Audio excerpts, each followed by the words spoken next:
All right, everybody. Hope you're doing well. It's Thursday night. I'm Ken McIntosh. This is South Bay Art, my live stream.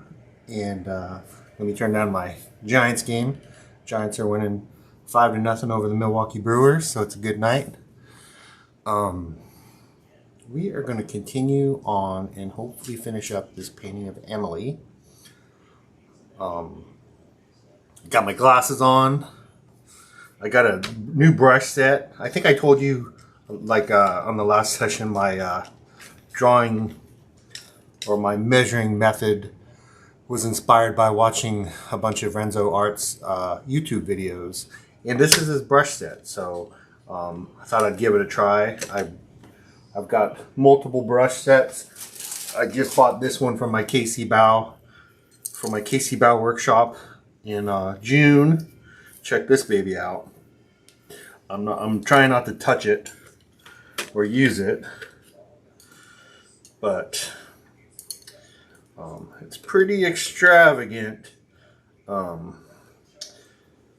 could look up KC Bao's website and check out his signature brush set. But Munich Premier. I've got these flats are all sable. Is that true? Is that true? Is that true? I might have that wrong. Yeah, these rounds are all sable. I have no idea what. Let me get these over here so you can see it. I have no idea what Casey does with these rounds. They look like watercolor brushes to me, but this was quite expensive. This, I'm not going to say what it costs. You can look up and see what it costs. But I bought this specifically for my KC Bao workshop.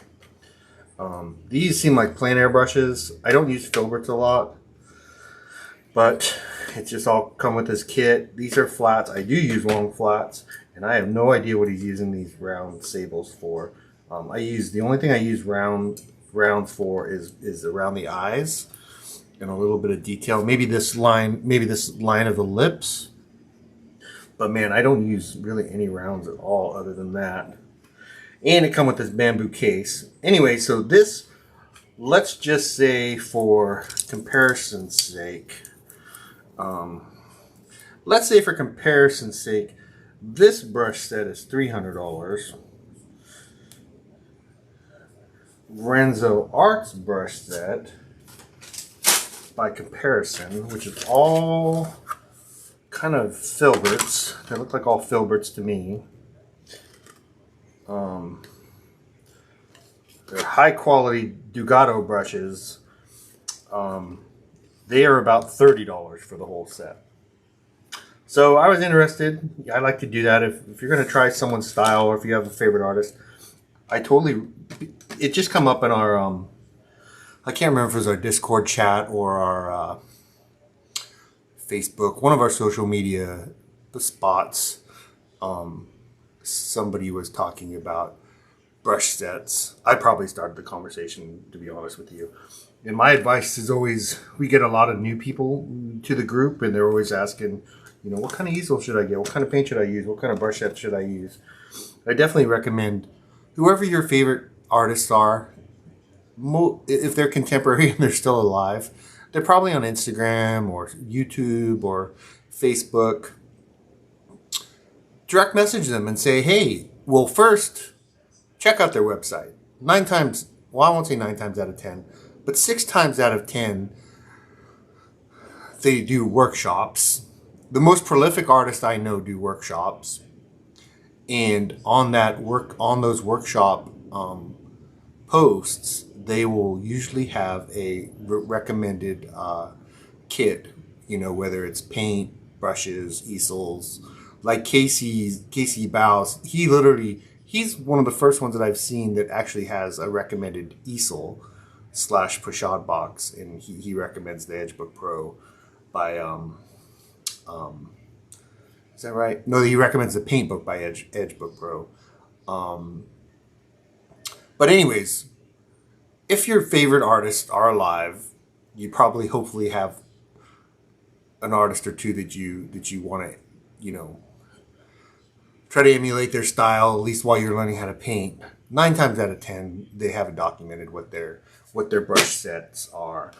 Most of my favorite artists, so Kyle on Q, he's got a signature brush set with Treckel. Brian Mark Taylor, who's also the inventor of the Strada easel, he's got a Treckel brush set. I think Casey's is Blick. This isn't Casey's set, but Casey's set that I just showed you to start this, I think his is on his signature set is through Blick.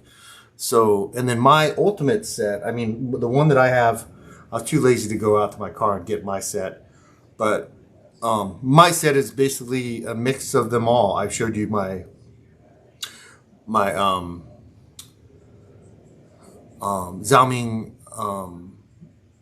Wu, you know, big Korean brushes. I got a little bit of Brian Mark Taylor's brushes. I got a little bit of Kai's brushes.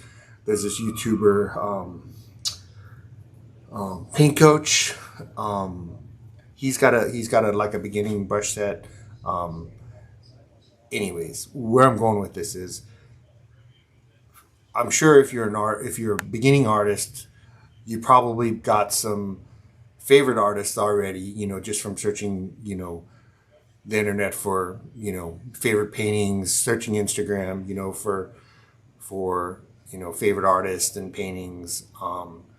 Reach out to your favorite artists and either see what they use or ask them what they use. I've never ever reached out to an artist with the question and not had them respond. I ended up buying that Matt Talbert painting because I was following him on Instagram, and I think I have a picture of Matt's painting, my Matt Talbert painting. But I was following him on Instagram. I really enjoyed his videos. I really enjoyed his paintings, and I was basically asking him how I sent him a question about, you know, he had some models that were in poses that I was like, how do you get a model to pose long enough for you to be able to paint them in that kind of dynamic physical type pose? And he replied back, which now seems obvious, but he basically does photo shoots with them. But he replied immediately. I think he replied within 24 hours. And, you know, getting to know him and, you know, a little bit of back and forth and liking each other's Instagram posts. And, you know, he posted a painting. I asked him what it cost. It was too expensive, but he sent me, you know, 10 or 20 that were in my price range. And this one here, I just found magical, you know, so we ended up, you know, he was nice enough to make a deal with me, and I ended up purchasing it. But art is a community, you know. I know I'm kind of on a tangent now, going from, you know, showing off a brush set that I'm trying to philosophies about painting, but painting and art in our community, but it really is a community, and don't be afraid to reach out to your favorite artist to ask them what they use or what techniques, how they do certain things. All right, so let's brush this brush set out, and let's see if we can finish this painting of Emily tonight. I'm a little hopped up. I'm a little kind of lack of sleep or sleep deprived. Today, my first meeting is at 7, so I get up about 6:30. Let's see. I probably should have busted this open before we started, but hopefully we can get through it. Looks like there's some duplicates, so let's see here. So this is the writing is kind of light, but this is a 12 and this is a 14, so they're not exactly duplicates. Let's see what this one is. Probably a 10. But man, they're all about the same to me. So let's try these 3. I don't think, and I'm going to pull out this one here because we're going to be working on the eyes a little bit. So let's pull out these little guys. I was saying I used rounds before, but these are small filberts. So we'll put these close by in case we need any more. And we'll set the rest here. So these seem like good quality. I'll put the link in the description. I was thinking when I first got them that they might be a little bit fine, but I kind of been having this problem where my brush strokes have been picking up paint. So let's give them a try. So we're going to start with the biggest one that I pulled out, 'cause we're going to see about if we can fix this crappy quality I'm going to turn down the brightness, I think. Get a little closer to what I'm seeing.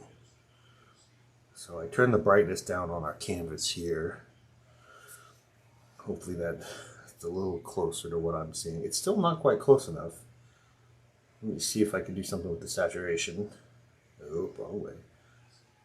But that's more like it, a little more saturated.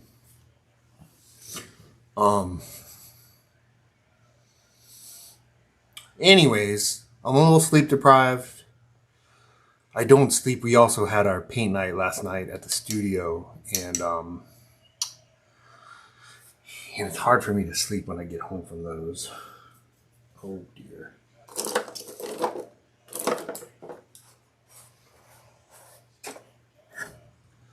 Put towels over here. Looks like some of our paint is dried since the last time we were together. Let's squeeze a little bit more out.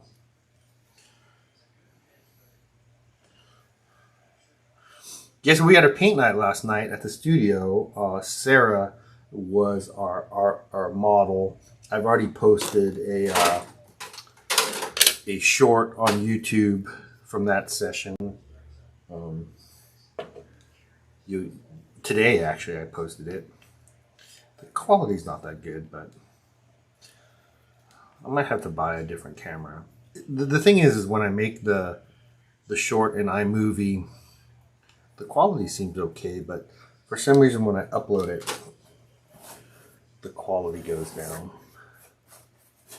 So I'm not going to squeeze out all my paint, but let's get some of this. We're going to use a lot of this. Use a lot of this.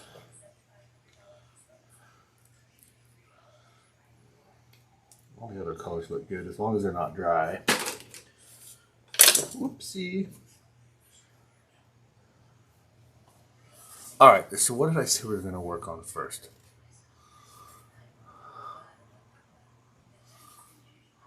So those eyebrows and eyes, I see the mouth is crooked.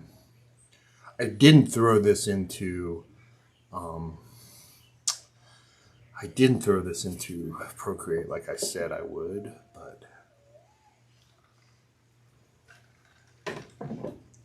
but I've got my glasses on, so there's that.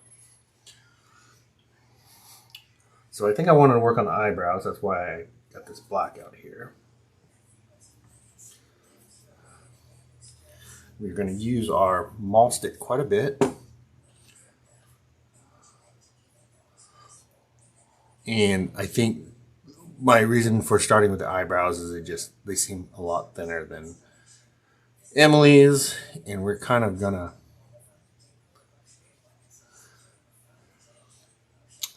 spend some time here. Let's do both eyebrows. We're gonna spend some time on our eyes.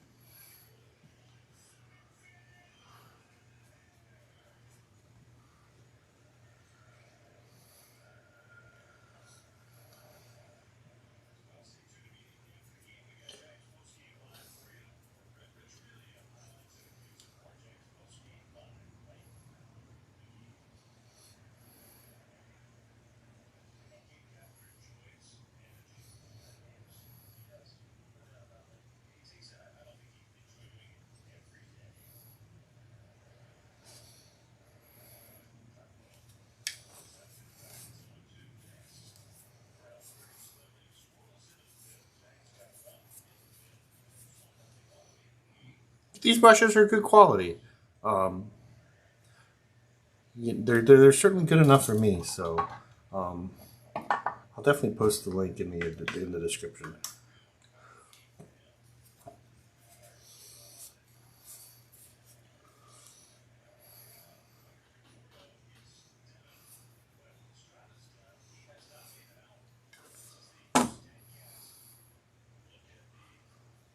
See, is my head in the way? No.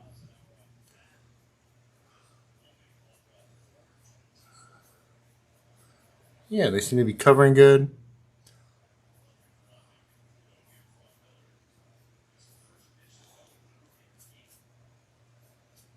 I mean, for Renzo's style of art, I don't think I've seen much better. Um, I don't think I've seen anybody whip out as nice of a portrait live in a short amount of time, as detailed and as rendered as he does. So he's super prolific. I want to say he posts almost daily.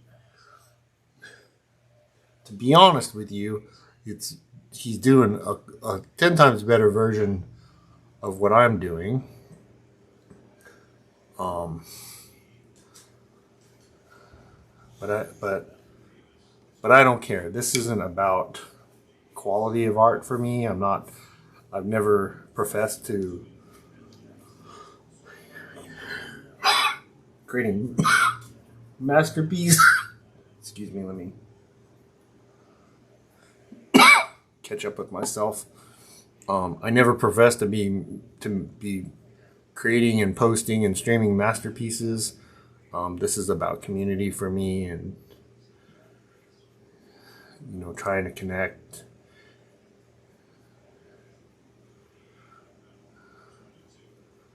trying to grow my group.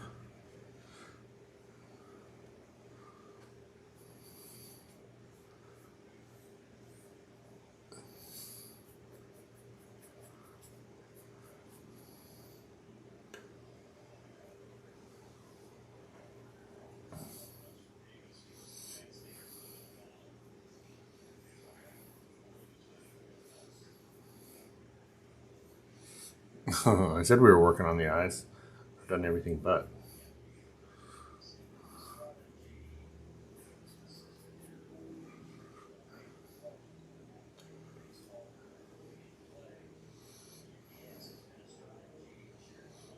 Kind of flipping back and forth between my iPad and this painting. Trying to keep my big giant head out of the window.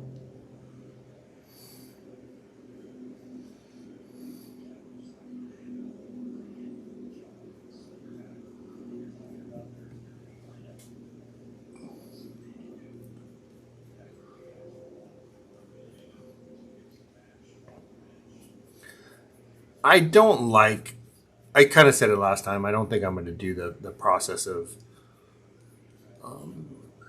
painting from a value study, because I'm basically painting over everything that we did.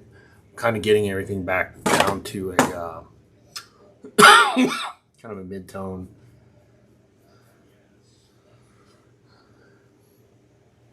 I don't like all the raw umber and everything. It's all on the neck. And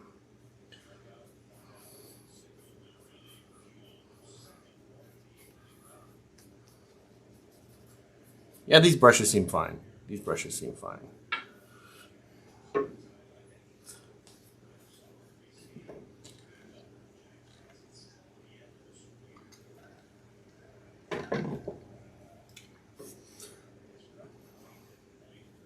I'm going to use the same values, I think, but not in the same places.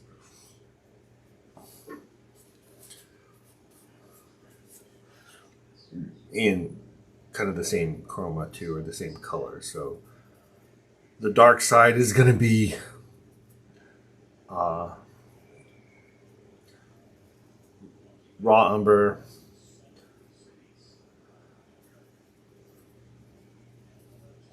rosy beige is kind of my mid-tone. And then buff titanium is what we're going to use to lighten it up. So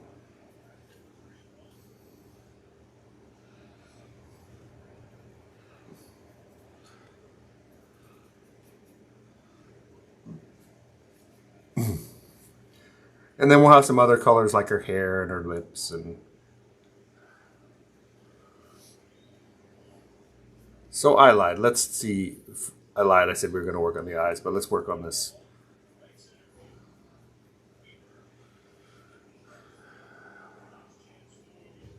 We're kind of quickly going to redo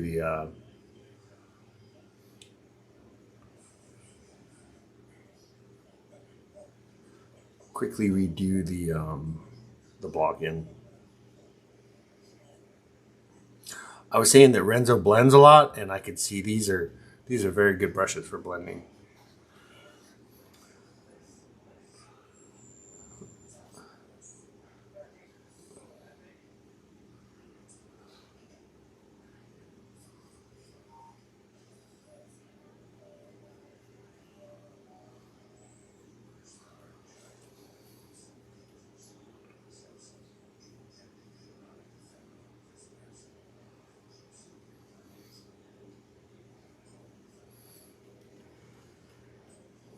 For you guys, it looks a little pale. I should have started with the darks. I didn't.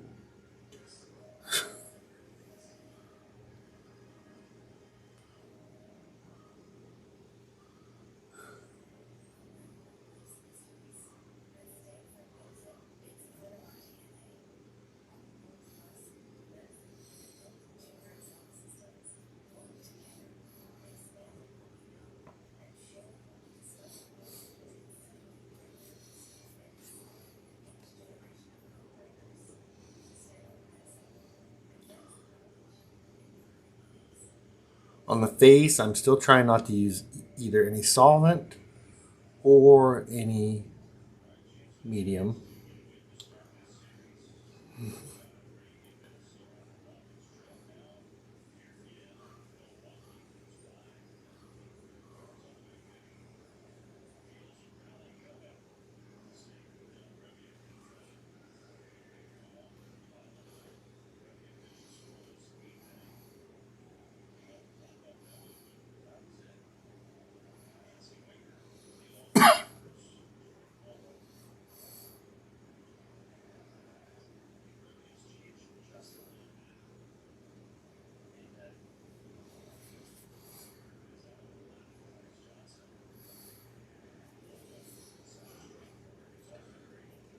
It's a holiday weekend here in the U.S.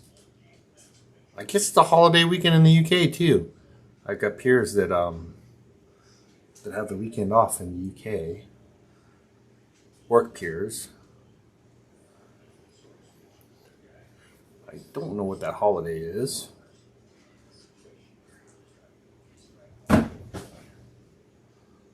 don't know what I'm going to do yet with my 3-day weekend.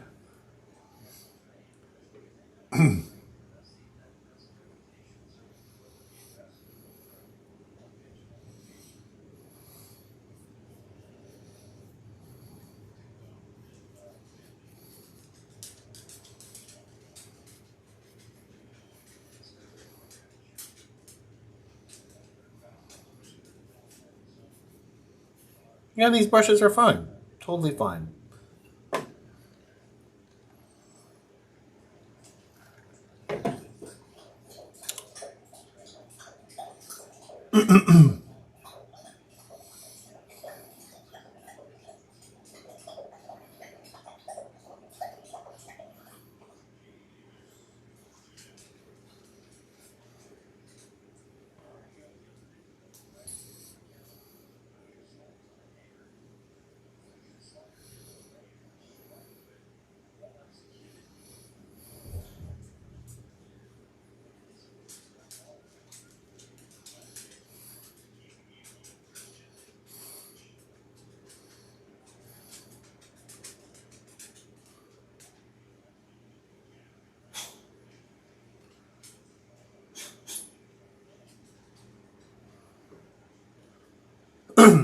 What's got me on this tangent of redoing the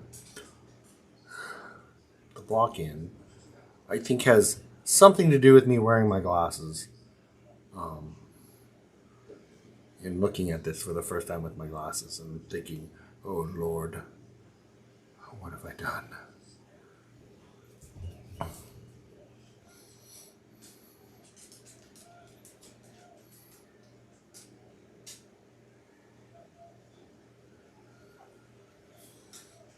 My dog is very needy for some reason today.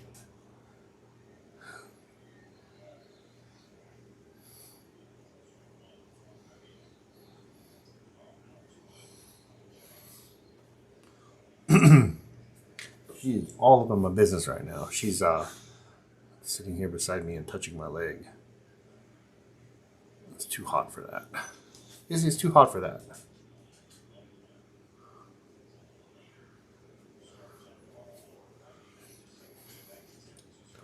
I just took her out to go potty before we started, so that's not it.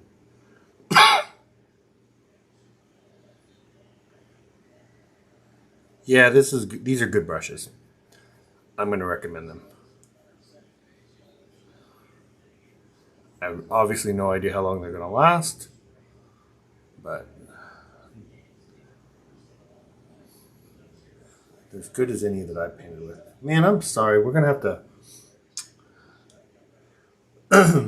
It looks like just kind of one weird colored mask to you guys. I've been shopping for cameras.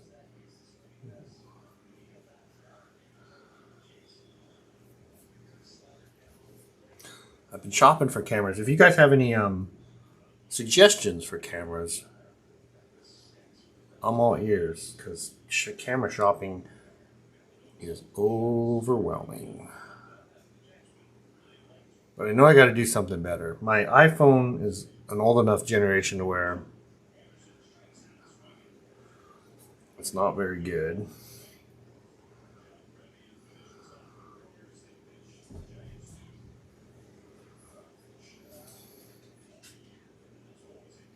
Yeah. And I want to do more. Like I've been like the shorts and stuff that I just started posting. The quality just isn't that good. And I've got a brand new iPad, but it's a little big for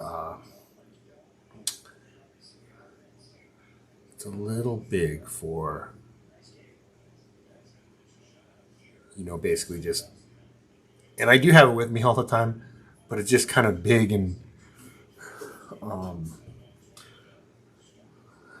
it's a little weird to bust that thing out and walk around and use it for kind of like a streaming camera.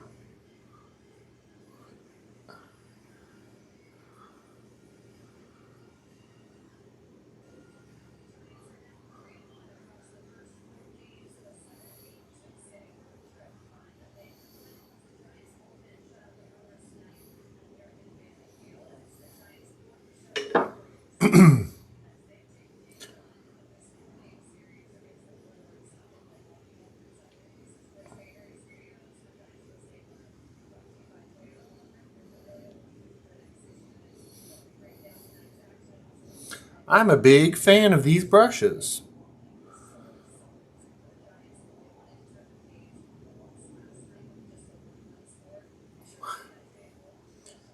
Big fan.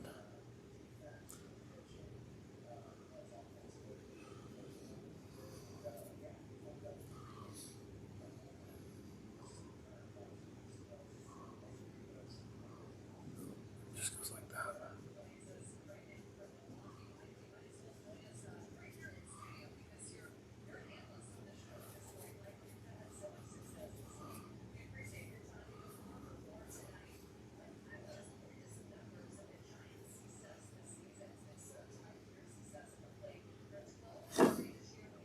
Of course, I have no idea. New brushes, whenever it seems like whenever I pull out new brushes, I'm like, I love these brushes.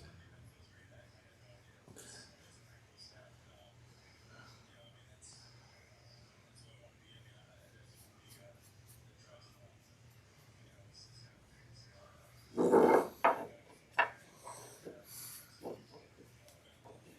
think the longer I wait on doing something with those eyes, the more subscribers I lose. So you better get started on that.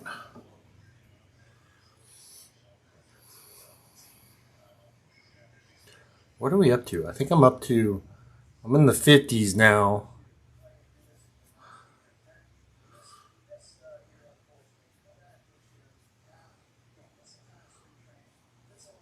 I know, big whoop, right? But it's a big whoop for me. It's a trip that 50 people are watching these videos that actually care enough to subscribe and get notifications when they go live. That's a crazy thing to me.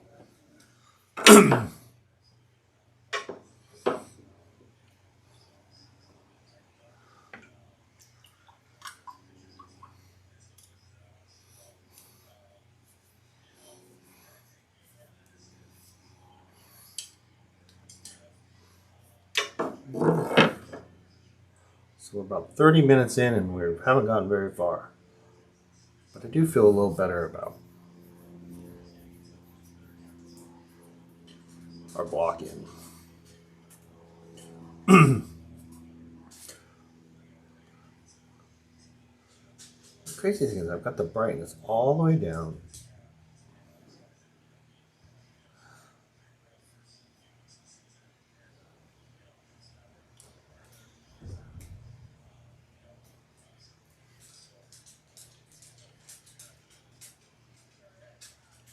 I'm just messing with the color with the video settings real quick.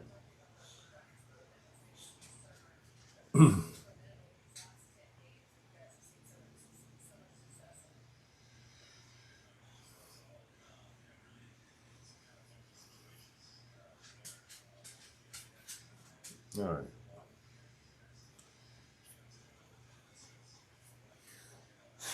But I think that's going to look nice. I think that's going to look nice. Why don't we work on the eyes a little bit, like I said.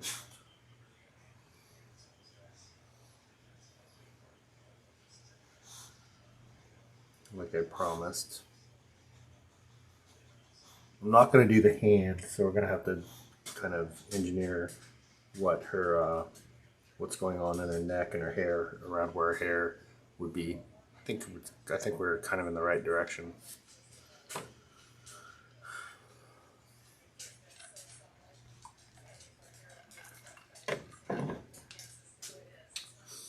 Giants won the night.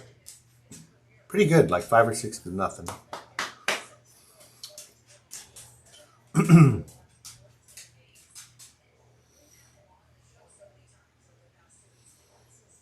I'm just looking at what you guys see versus what I see before we get started on the eyes.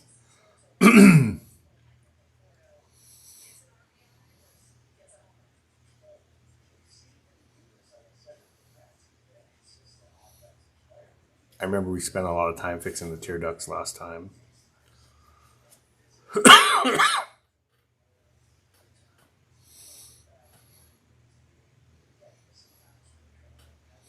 Yeah, I'm excited. Let's do the eyes. Let's do those lips. I don't think I have enough paint. I got about 5 gallons of paint over here on the right. I don't think I have enough paint to do those lips, but we'll give it a try. Her nose kind of curls down too. She's got kind of a look, like a little hook in her nose. We got to capture that. Big brown eyes. But it's cool. We got a good catch light up in the kind of the top 11 o'clock, 12 o'clock area. And I like the way it lightens up kind of the 4 o'clock, 5 o'clock area. That'll be fun to paint. Yeah.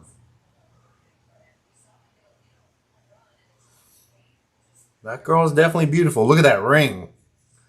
That ring is that's got to be in the $50,000 to $100,000 range. Just that big rock, that big center stone alone. I have no idea what the other ones are. I think that center stone alone kind of puts her in the $50,000 to $100,000 range.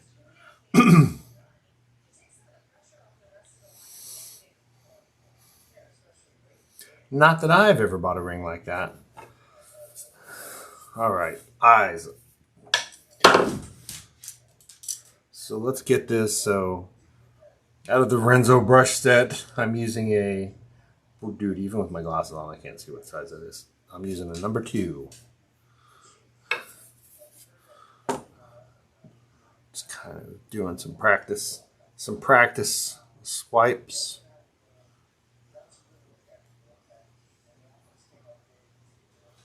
We spent so much time last time on those tear ducts.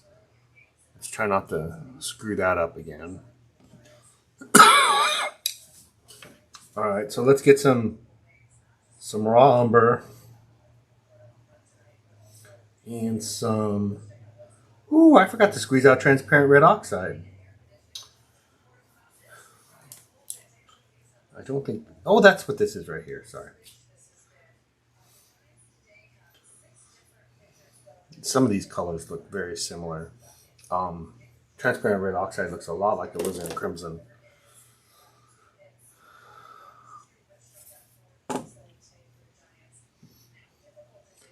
So yeah, it's raw umber. I'm using, because you don't want to use black. I go back and forth. I use black, and sometimes I don't want to use black, but it looks like black would be a problem if we did it here.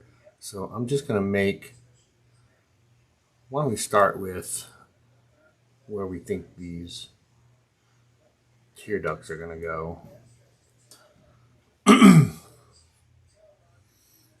So I think that would be appropriate to start with that. And then we're going to go up, up, up, up, and over. And this is black in the source image. So maybe we'll darken it up with a little bit of black. Not pure black, but kind of black. And black kind of will desaturate that red. This brush is very nice too. Very nice.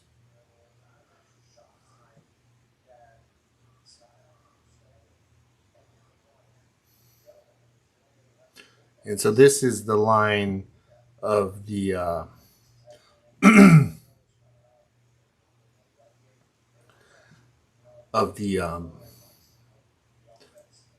bottom of the top eyelid. And this is the crease of the eyelid, which on Emily is very, very pronounced.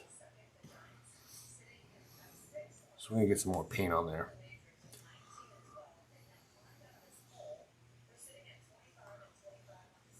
And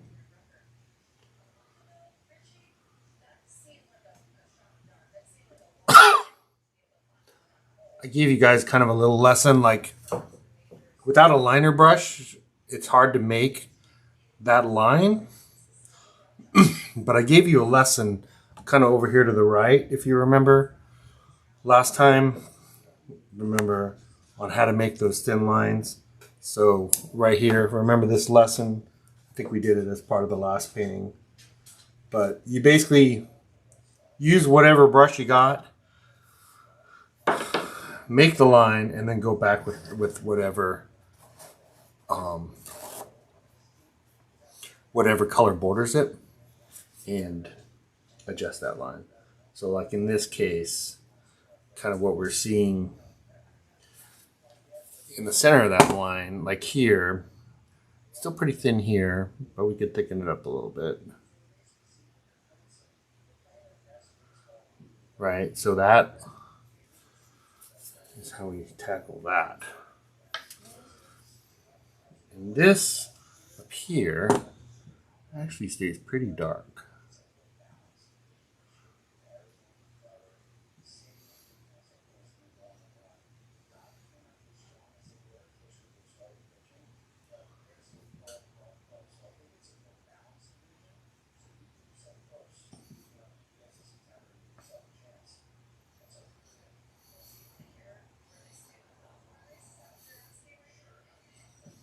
Oop, that might be a little too much, but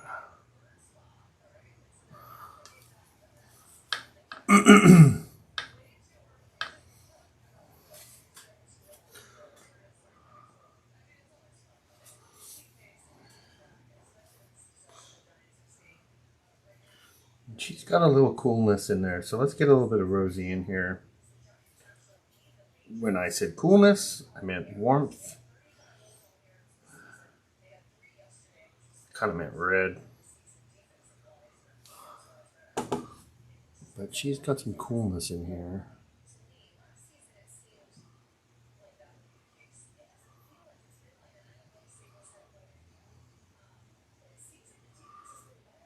So we talked about eyes before. The key to painting eyes is you kind of deal with everything around the eye. And then the eye just kind of, what's left is the eye.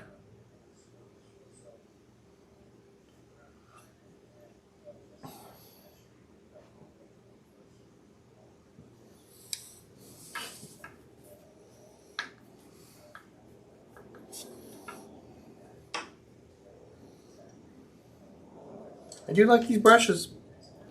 I do like these brushes.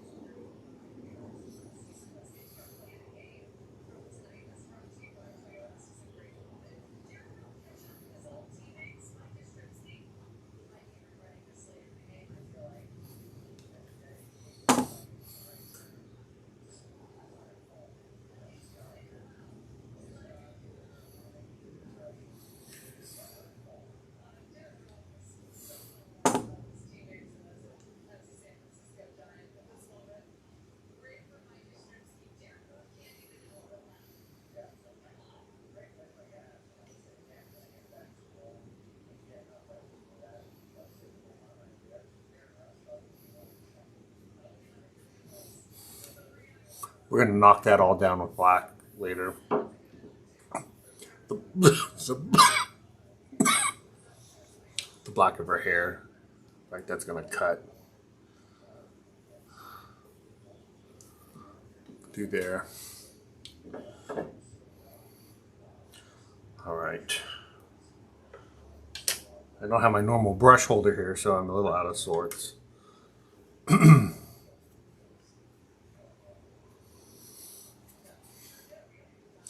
All right, so let's work on the line of that eye a little bit. We kind of got sidetracked.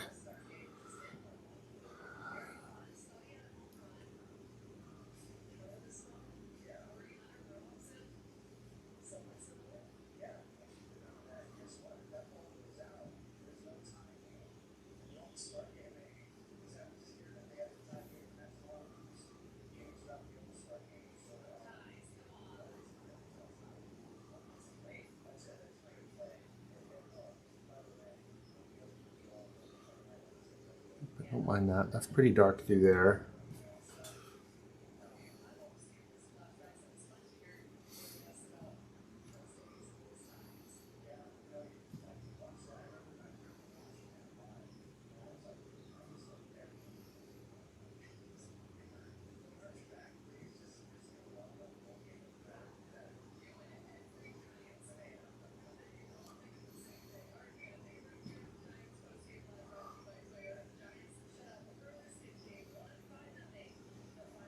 Five nothing Giants.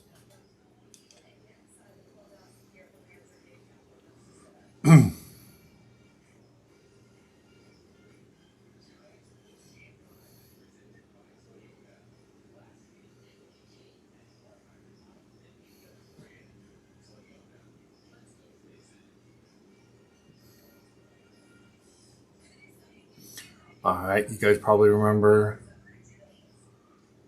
I like to do the iris. Kind of all. Is my head in the way? Yeah, sorry.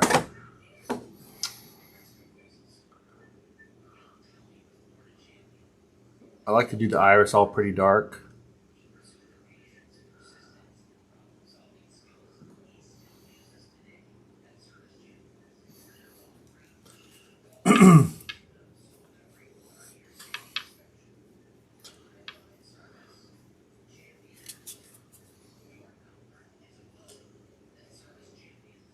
This girl is beautiful.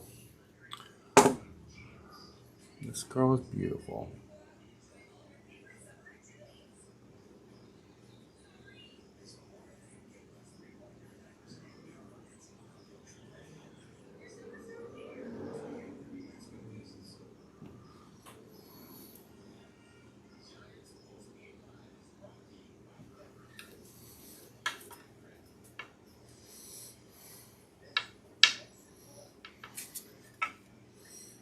So let's get that iris, not that iris, the tear duct in there.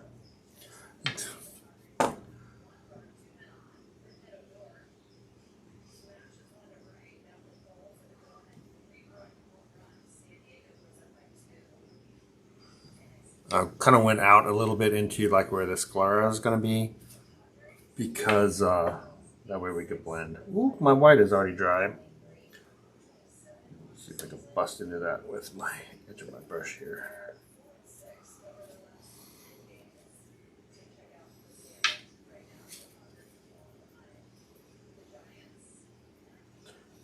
So the white of the eye isn't white. You can see I'm kind of dragging that titanium white through my my flesh tone. Let's start with that.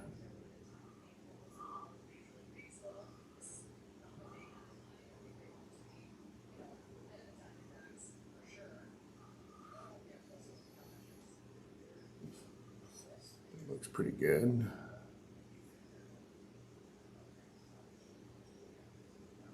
And this glare kind of goes under the eye, so let's do that. We're gonna have to blend back.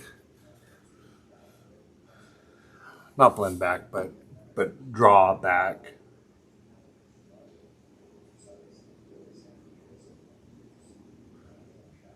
To fix the bottom of that iris. That's painting, right? We keep finding and losing. Finding and losing, finding and losing.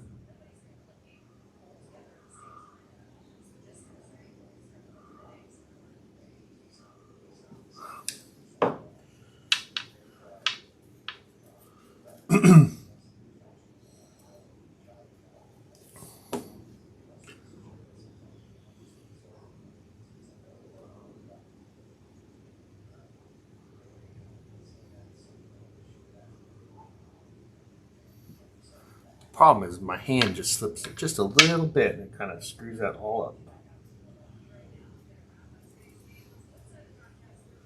Which means we got to do it again.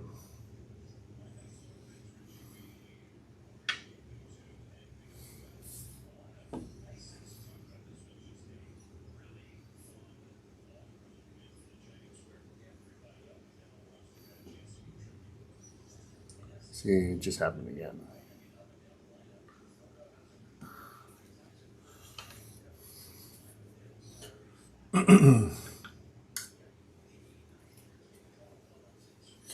So guess what we're gonna do? We're gonna fix it again.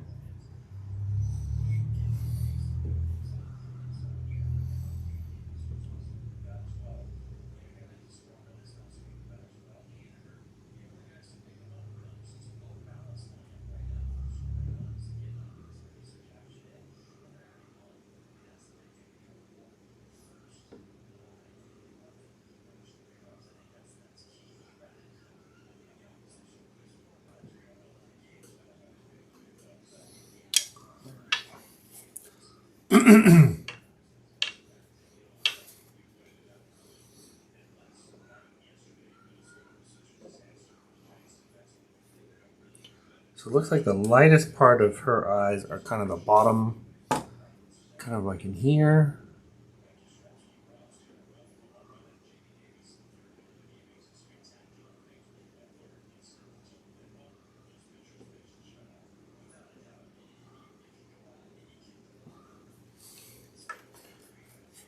We're gonna fix it again. What's happening, I don't know if you guys can see this, and I'm probably pushing too hard on my maul stick, but the maul stick is slipping. And when it slips, my whole hand moves.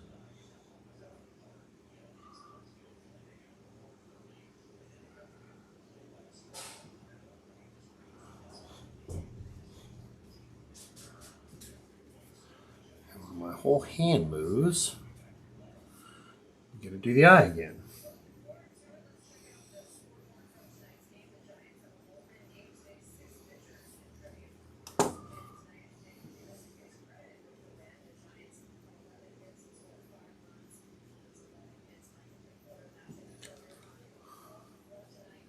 All right, let's start with that. We'll call that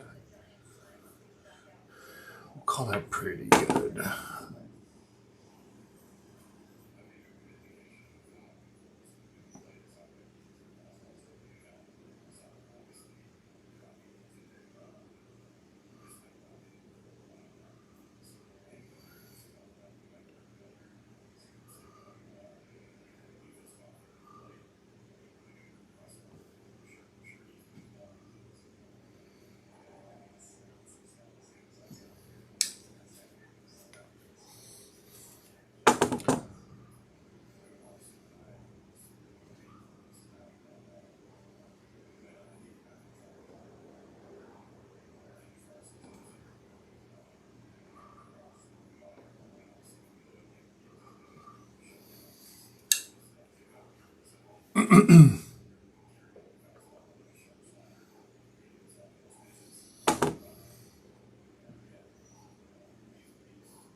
We have kind of a mid-tone, or kind of our base mid-tone, which is pretty much just pure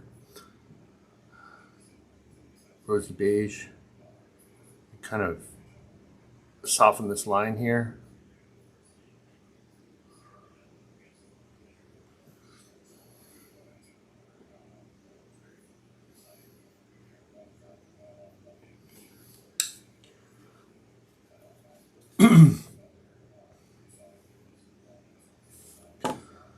And this is really, really light.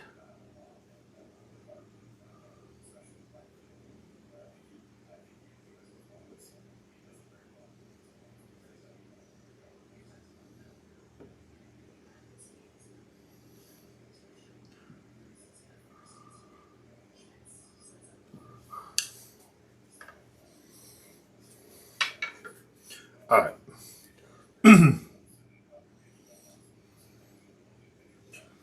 So I'm really going to darken the shadow under here.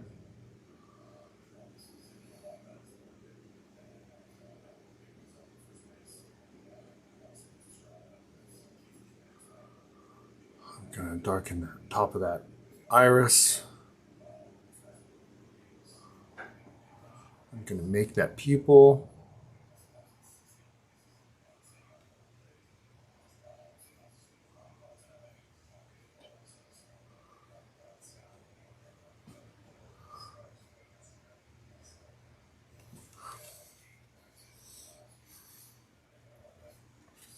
And then let's make some of that brown around the eyes.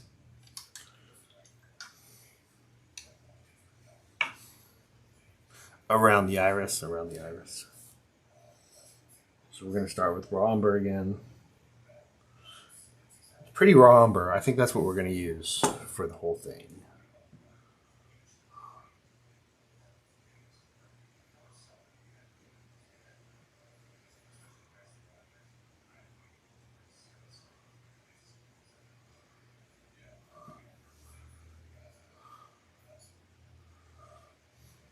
I'm going to lighten it up a little bit. And I'm just going to use the rosy beige to lighten it.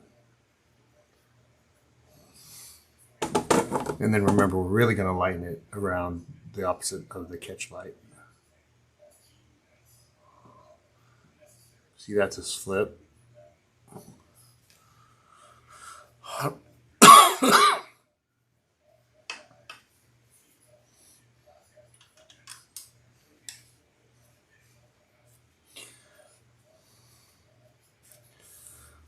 So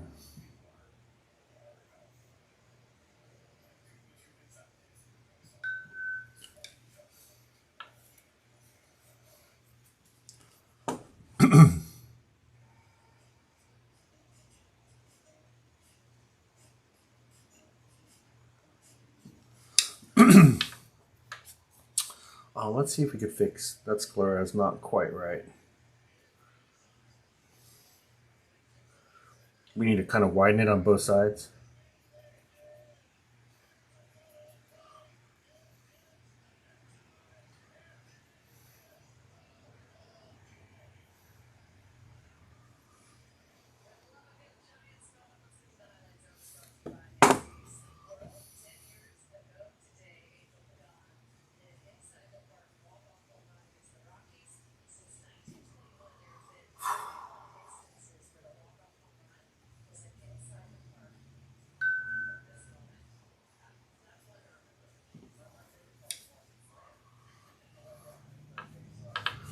And then that in that tear duct, the base is kind of red or warm, but there's quite a bit of highlights in it.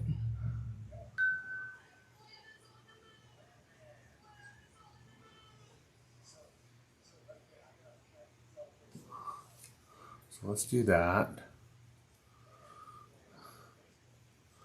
Let's get some lightness across from the catch light. And I'm going to use some golden ochre for that. It's probably a little exaggerated. My dog's freaking out. So the catch light is kind of up around 11 o'clock. So let's get down here. Let's start with that. Let's put the catch light in too. And then we'll make some eyelashes, I think. And then we'll better do that other eye. So let's get a new brush for the catch light.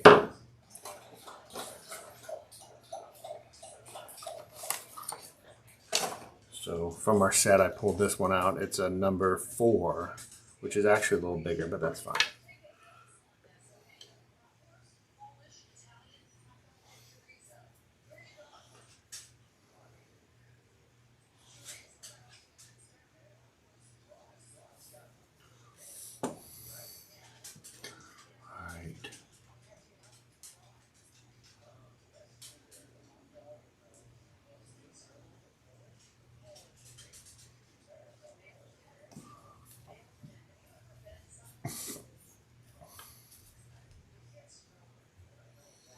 We'll start with that as kind of the base.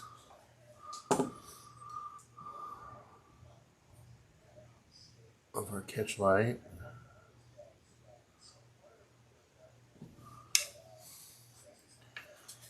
And we're going to go back with our black. Fix our iris, not our iris, our pupil a little bit.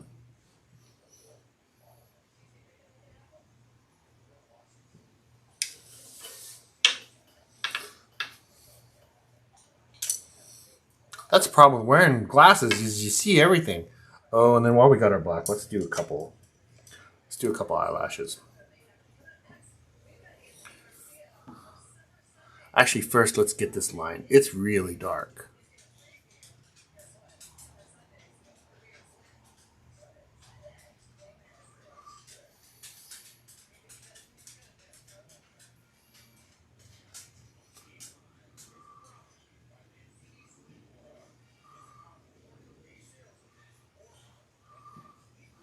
All right.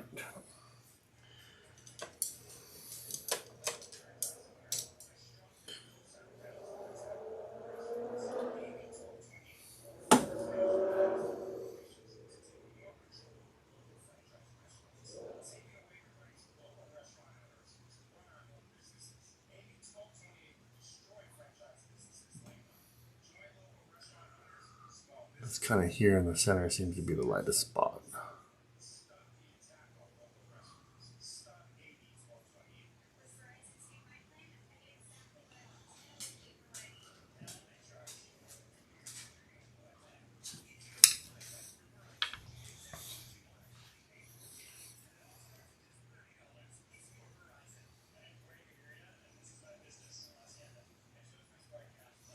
I'm only using the medium a little bit, just because that white is so dry. I probably should squeeze out more white.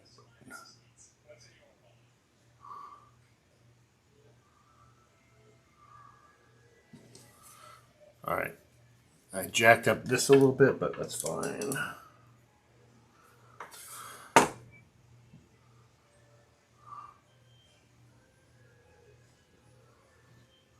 Now let's get, there's one eyelash. Dude, my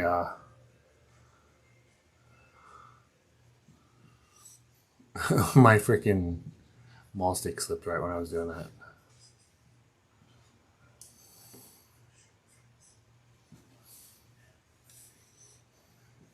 You guys can't see what I'm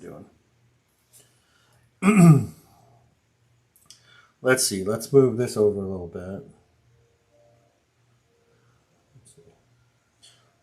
Let's move that over a little bit since we're working on that eye. But yeah, my freaking maul stick totally moved when I was doing that. Let's see if we could fix it. I guess I'm going to have to get another end on my maul stick. Or I think my angle feels fine, but it's frustrating.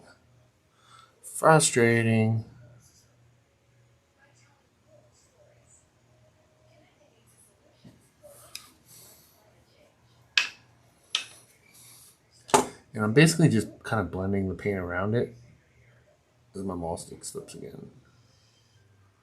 So I'm basically just blending the paint around it to cover up what I just jacked up.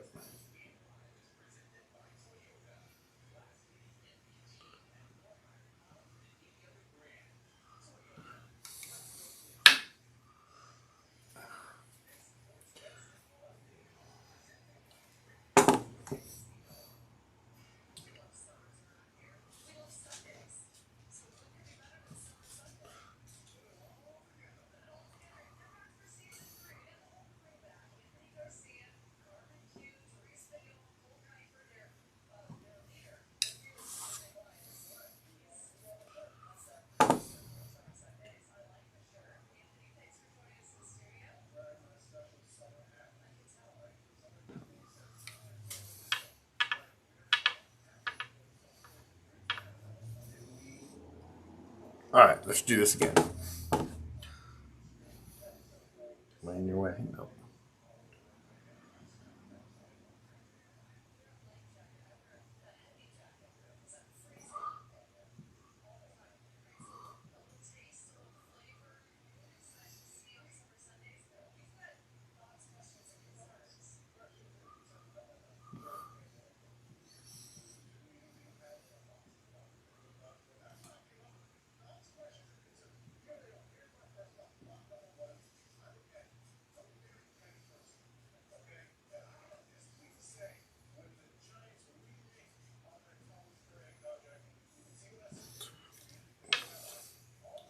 All right, let's quit fussing with that eye a little bit. Let's move on to the other one.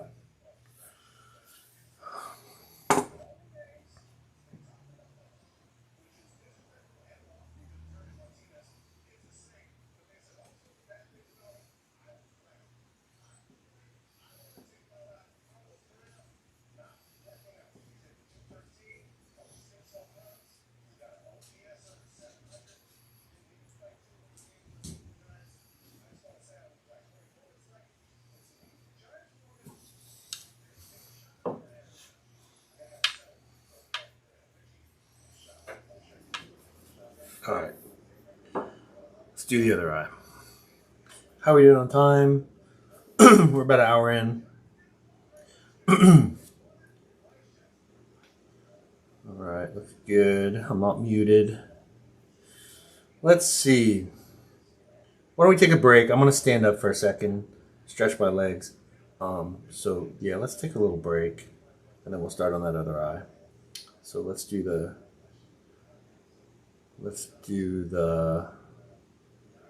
hang tight. We'll be right back. We'll just do 5 minutes, and I'm gonna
All right.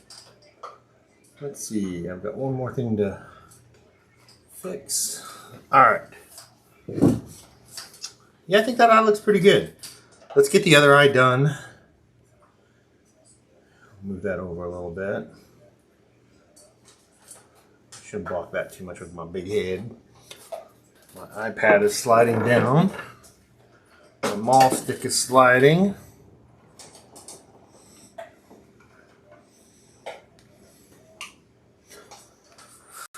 Fix a few things here. All right. Thank goodness there's only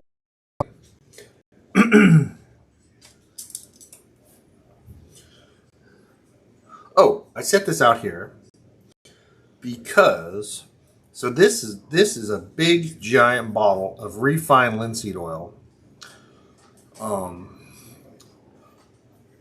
Let's see. It doesn't have the size on it, but gosh, it's got to be this.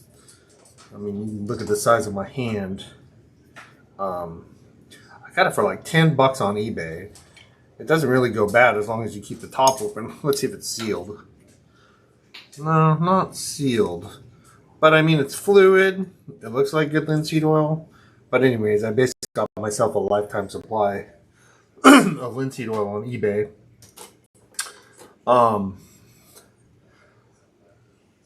I work at eBay, so shameless plug, but I freaking love that.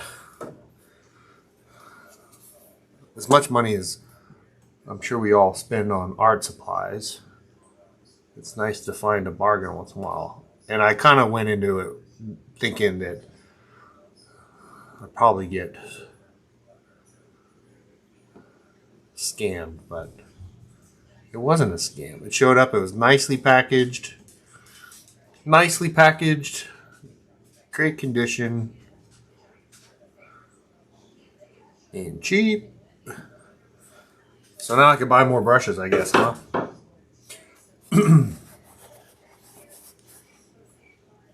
Let's see. I haven't looked to see if there's any comments. Nope, no comments.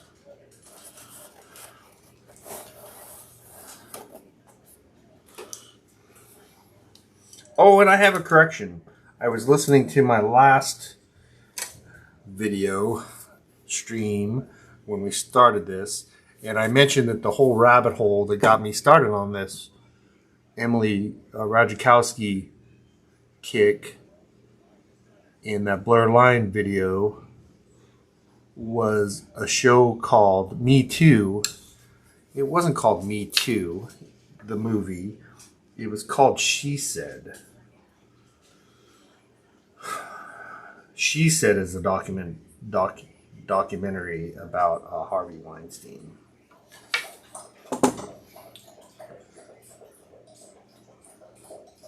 So correction there. She Said is the movement. I mean, Me Too is the movement. She Said is the documentary. And it's not even a documentary. It's a kind of a, well, it's kind of a drama, to be honest. But anyways, I wanted to correct that. And I know I'm still fussing around with this eye. This is how eyes go. This is why you don't start with the eyes, because then you'll never finish your painting. But I do want to lighten it up just in a few spots. Probably not that much. But we'll put a little dab or two there and then we'll blend it out.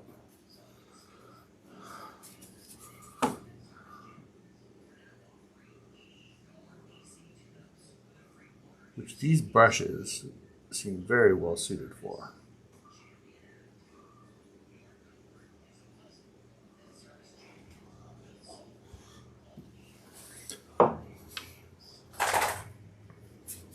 Alright, let's do the other eye.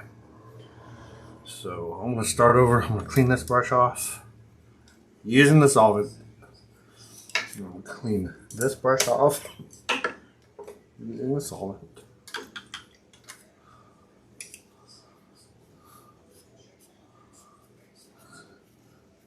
There's kind of this hard line right here that I want to get rid of.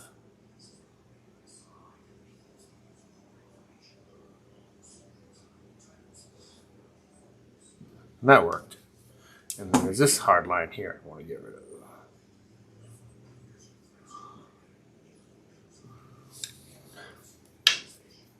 So if you watch Renso's videos, he spends a lot of time softening edges. As much as I like his videos and his art, overall it's a little bit too soft and blended for me. But it's pretty incredible. His art is pretty incredible. I'm not knocking it. It's just not my style.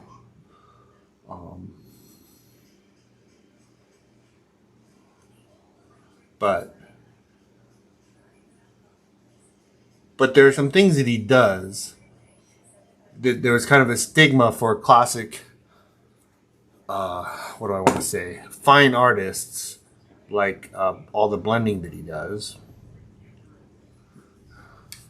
At least all the prima fine artists that I'm calling bullshit on. I mean, whatever you can do, whatever your style is, if it works for you, go for it. All right. The problem with all this work on this left eye is we got to do it again on the right eye. So let's at least get the eyes to match first, and then we'll get back to it.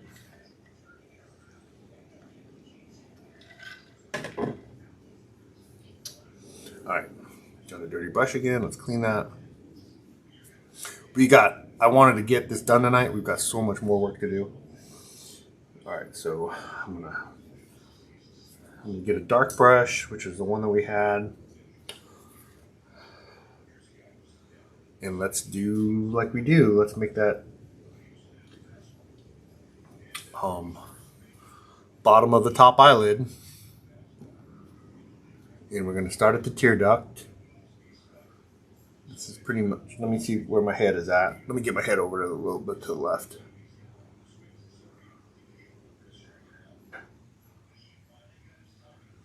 If any of you YouTube experts have any ideas about what to do about positioning the camera, let me know. Unfortunately, I was blessed with a 5-gallon head. And it seems to always be in the way.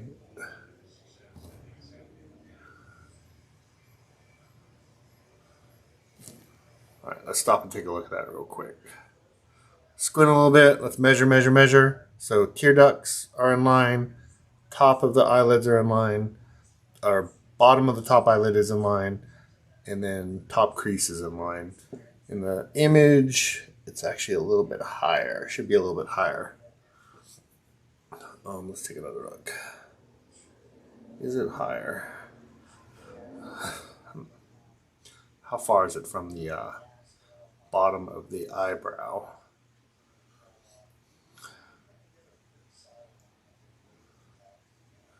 And we could easily move that up. It doesn't bug me. That doesn't bug me. I'm not being lazy either. I don't think that bugs me. I don't think that bugs me. I'm gonna widen. I don't think that bugs me. Does it bug me?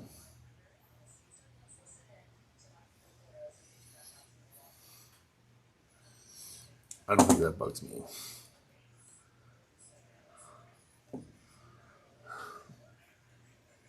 That's my head.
It's quite a bit narrower than the other side. Is that an issue? Is that an issue?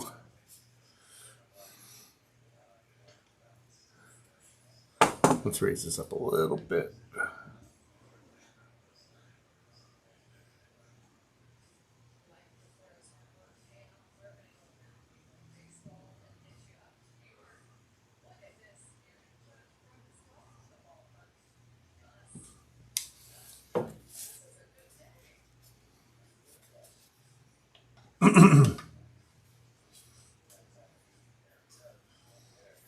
Yeah, I'm looking at what you guys can see, and that doesn't look too bad at all.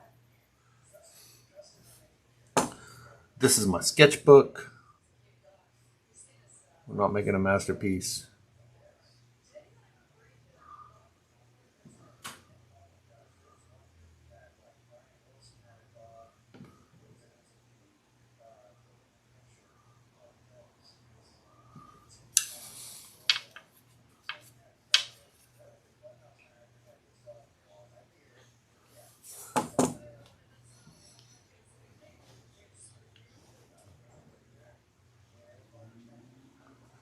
I don't know why the far side of the tear duct always seems to be redder than the close side.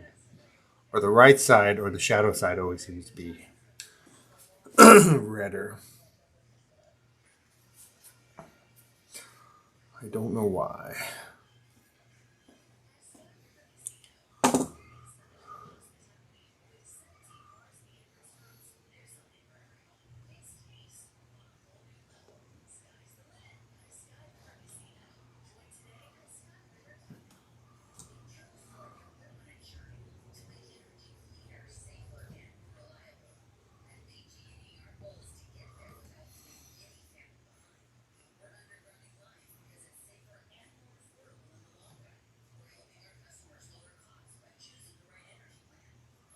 You'll recognize some of these steps that I am doing now from what we did on the other side, hopefully.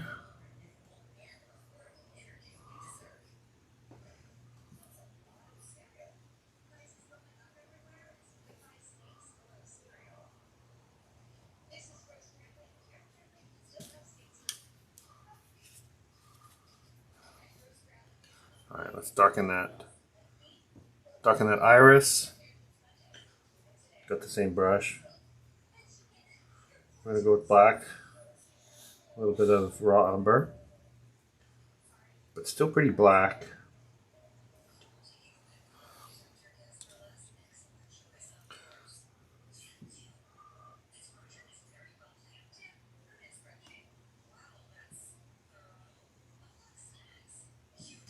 Let's see. I'm gonna do. Let's see. I'm gonna move our sketchbook over a little bit. Put our clamp on.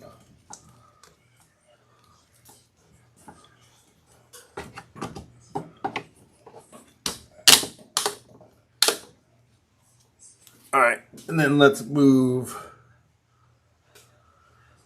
the camera over a little bit. All in an effort of not blocking so much with my head. The problem is I'm left-handed, and we're working on the right side, but we'll figure it out.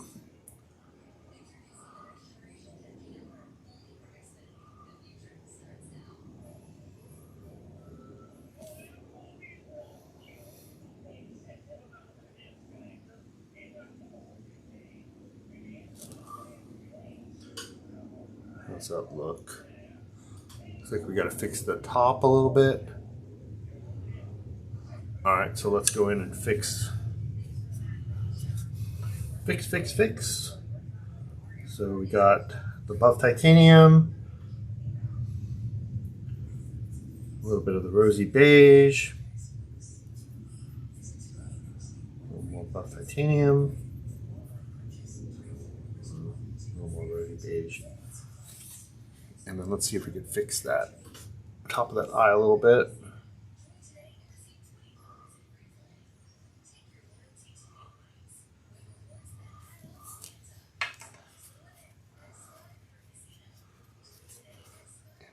Also, we got to fix the bottom.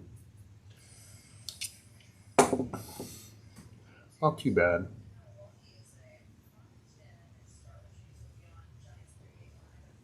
See, that was another slip. Another slip.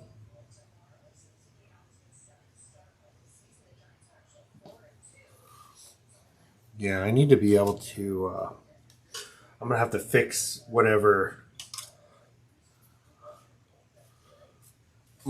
this is kind of a cloth.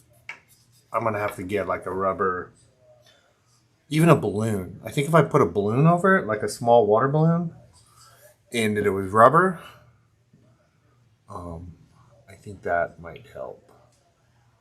But I need some kind of non-slip surface. See, it just keeps slipping and slipping and slipping.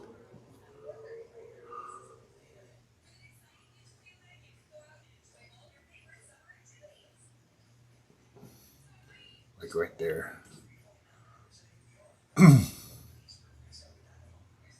This is the shadow created by the eyelid. Remember, the eyelid kind of hangs out over the eye, kind of like an awning.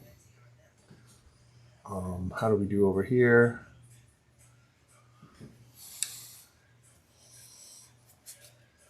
Let's get that iris black in there. That's almost pure black.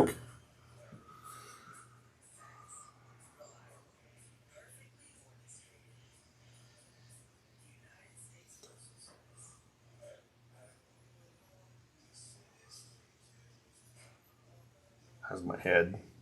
Yeah, my head's in the way, but you could at least see the eye that I'm working on. I want to make that iris really dark. This side of the eye is actually lit a little better.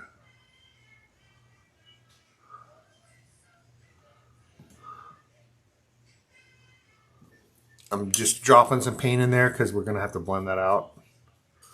So we can blend that out. Let's see, that crease is really dark, really, really dark.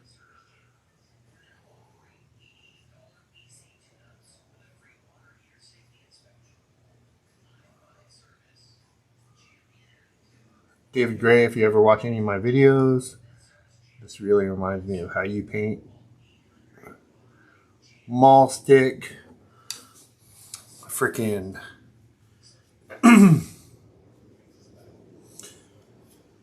maul stick, filbert brushes, methodical, fussy, not fussy in a bad way, just I'll say rigorous. How's that? Rigorous.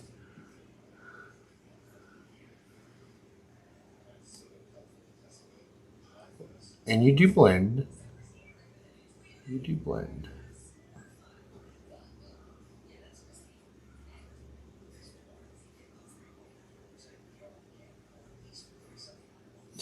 If you ever do watch, FYI, I miss you, man.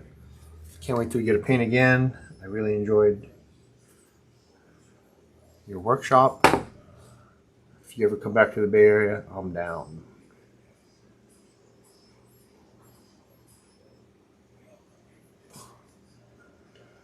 I'm down to paint. I think I've bought more of your paintings than any, second most. There's one other artist I've got more paintings. But you're second place.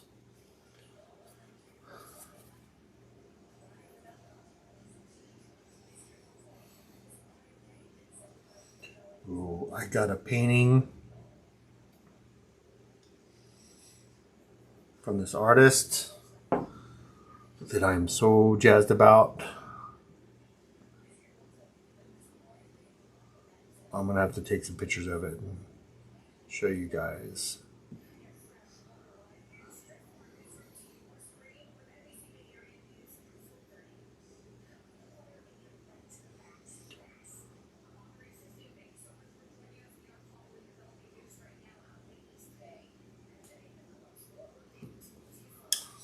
I still can't believe it. I got up this morning, run downstairs, and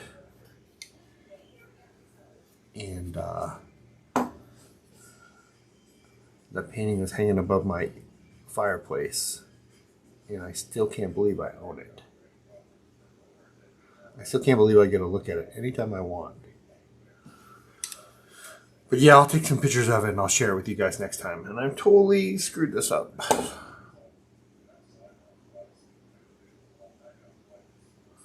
thank goodness, oil painting is all easy to fix.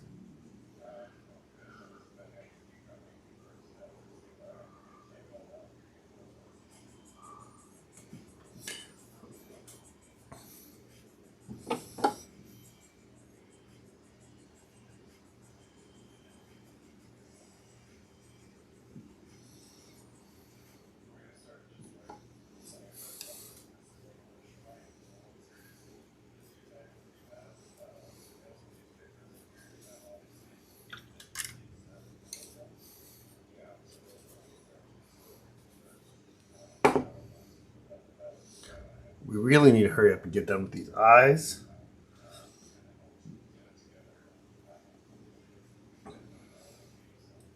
So that we can do those lips. I may have to put in an order for more paint. But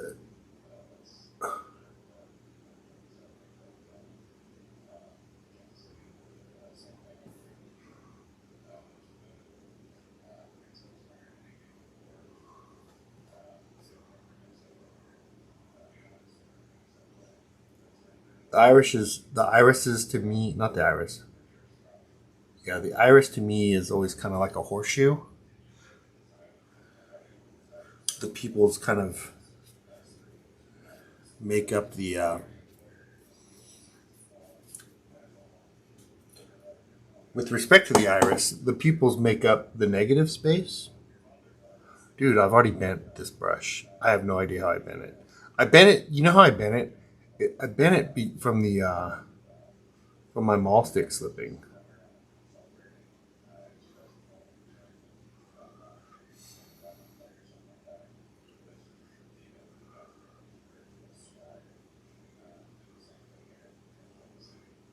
Which probably means I'm probably putting too much weight on my brush.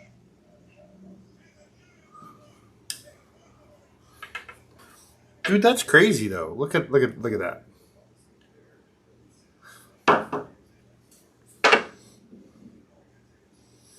If you ever go to fix something like this, don't hold it here. You got to hold the aluminum bit or the ferrule bit. So see just that little tweak? I fixed it. But if you hold it here, you'll snap the brush off right here. I don't know how I know. A friend told me. But yeah, it sucks because you'll lose a favorite brush.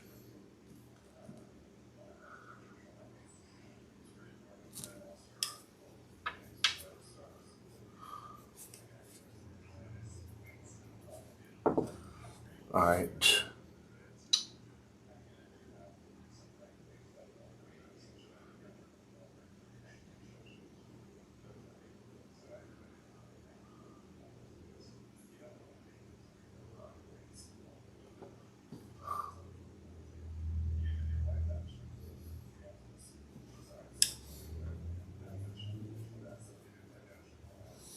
All right, let's lighten up just a little bit more.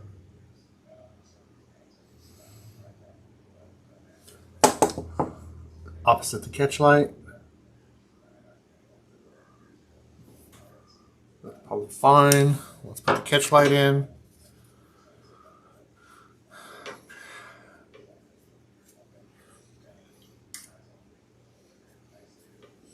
I'm going to put some buff titanium down and then some titanium white. Let's get that catch light.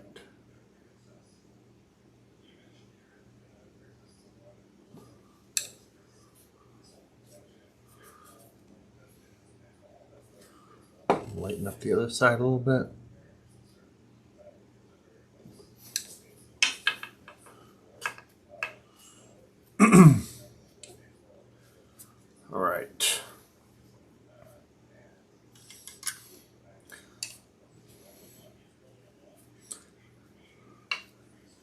Let's do a little nose action.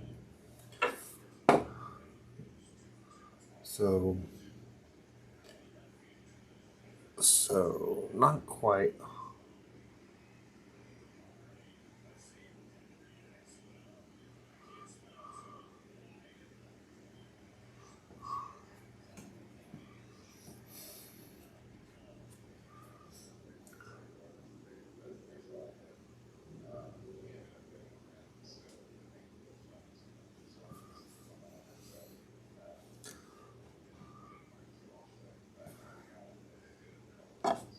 On both sides. It doesn't quite make it out to her. Her nostril doesn't quite make it out to her tear duct.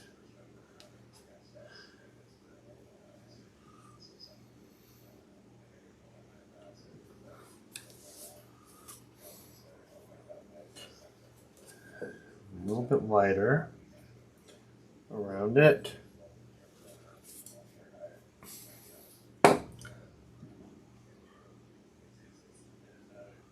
Not light enough.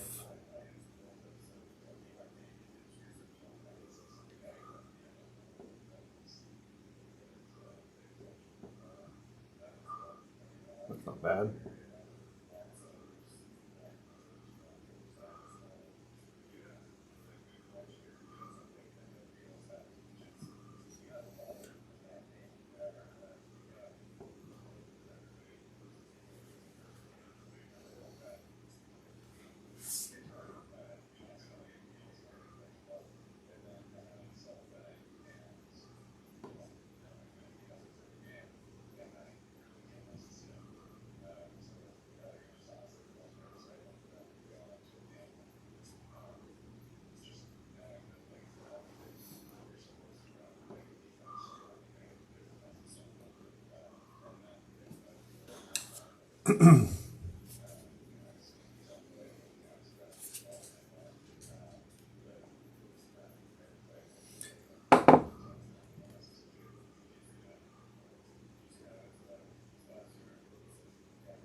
Bad, not bad.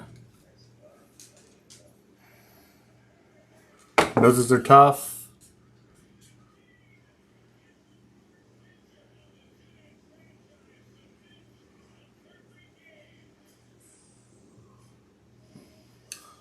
Just keep at them. Keep at them. I don't know what else to say. Keep practicing.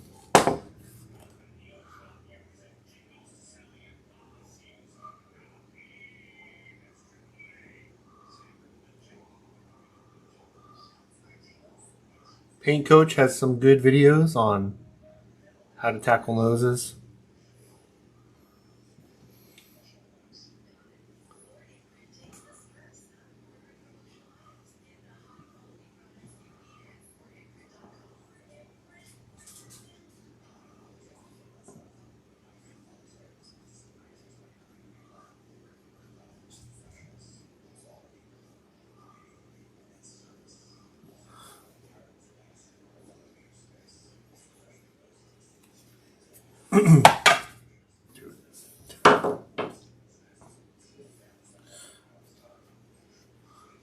Alright, just for the sake of, it is a little red around her nose, so let's get a little,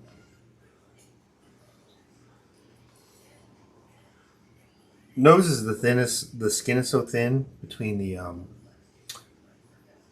between the cartilage and the skin.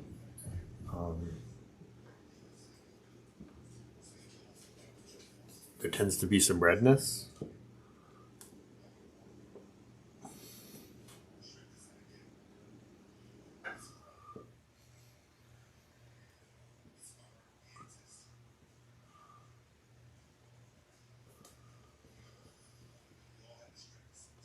Oops. So that red is probably not. I'm experimenting with some colors, so that red is not permanent rose. Permanent rose. Let's try some cad. The problem, you can't really start with cad. You kind of got to start with. Let's start with rosy beige. And just since I got some cad in my brush, we'll start with that. Let me lighten it up with some buff titanium.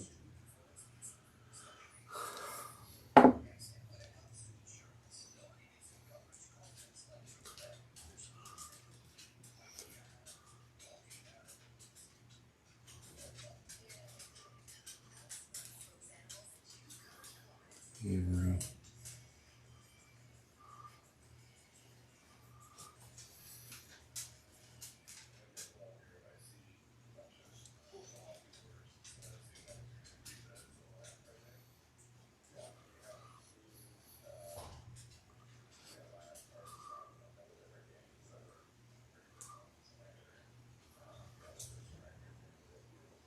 Let's get some transparent red oxide in there.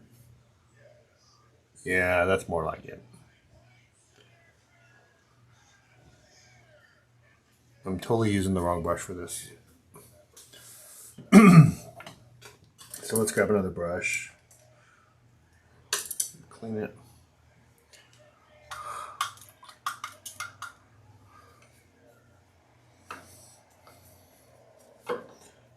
Pick up some of that.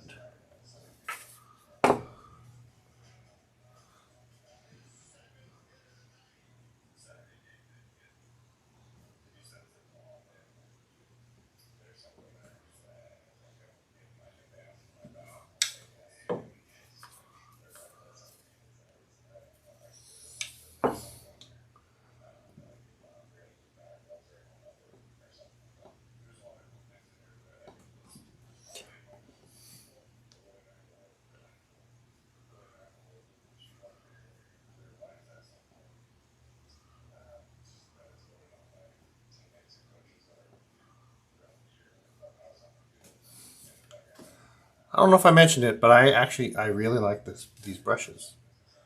And considering what they cost relative to what I usually spend, I'm gonna have to buy some flats.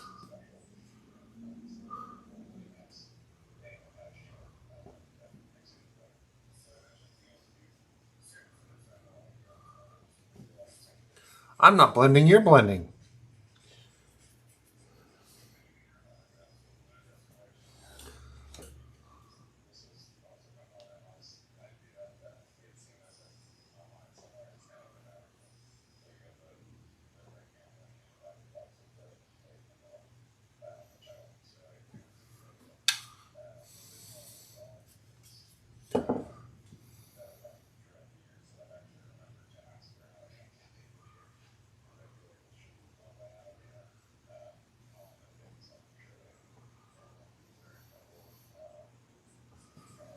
So we'll have to fix that eyebrow. Let's just do that now. We'll do the lips.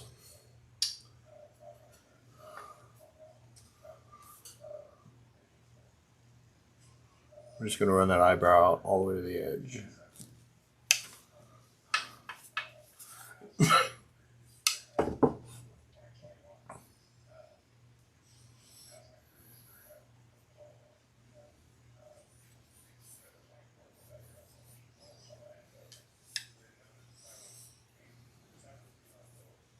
How we doing? Is it looking like her yet?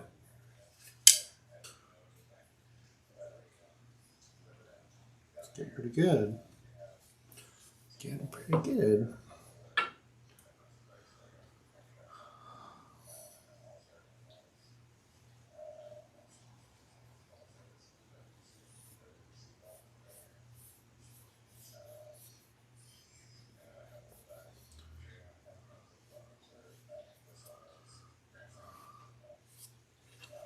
Frame her face a little bit more.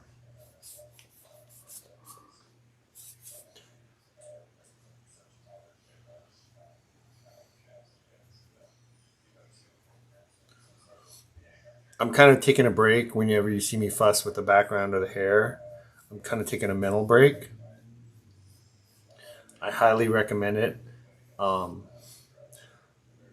I saw people, the first time I witnessed it was on when we paint from life. So the model would always take a 5 minute break. So we paint the model whatever her pose is. We paint the model for 20 minutes usually, sometimes 25, and then we take a 5 minute break. And so most of the artists, the new artists, will walk around and look at everybody's paintings and be social, and that's all cool. But I noticed that all of my favorite artists, and it seemed like the old timers, would all do things like work on the hair and work on the background and work on things that didn't necessarily require the model. So I started to do the same. There's no sense working on the background when the model's posing. It's almost, I don't know, I don't want to say disrespectful, but it just seems weird, right? If the model's up there posing, and posing is hard work, to be working on anything else but the model. But so I noticed all the old timers and the pros working on the backgrounds and the hair or the working off their phone, but usually like not the clothes or the or costume or the chair or the floor, but pretty much anything but the model. And so I started doing it, and I found that it's almost like a palette cleanser, and it kind of, because painting the eyes is hard, painting the features are hard, painting noses are hard, and it's stressful, right? And I found that by taking a little break and painting, you could definitely screw up a painting by screwing up the hair or the background. You could certainly screw that stuff up, and then worst case you get to paint it again. But it's sure a lot easier to repaint a background or the hair than it is to repaint, say, the eyes or the lips. So I found, especially after doing the eyes, because it's kind of stressful, right? How much time have we spent on just painting eyes? And it sucks to have to paint them over, even though that's just kind of part of the deal.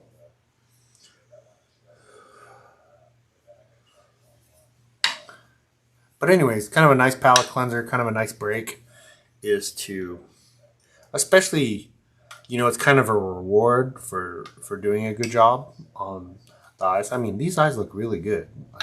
It might not look that great to you, but we did a good job. We did a very good job.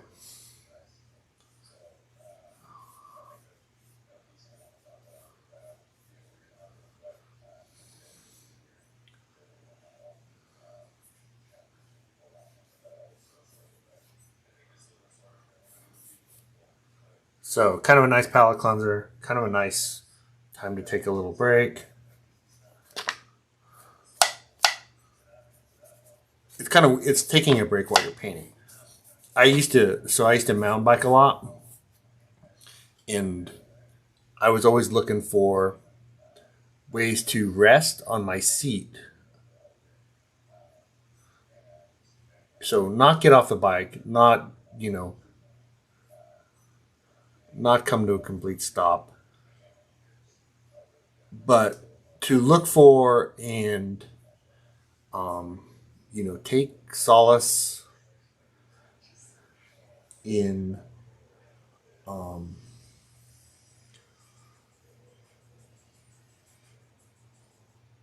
in places that I can basically rest without getting off my bike. And I kind of think of this as the same thing. I'm not quitting painting. I'm still painting. I'm still being productive.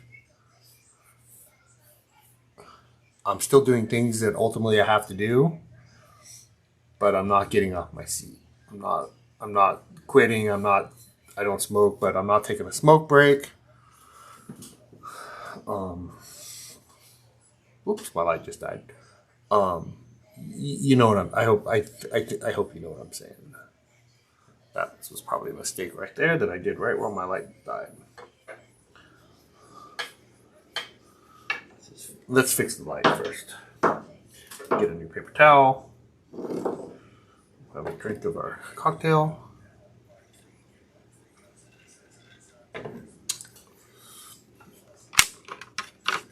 There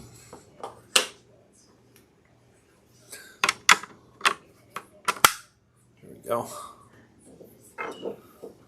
All right, let's fix that. Let's fix that little mistake real quick that I did in the dark. I'm blaming it on the dark.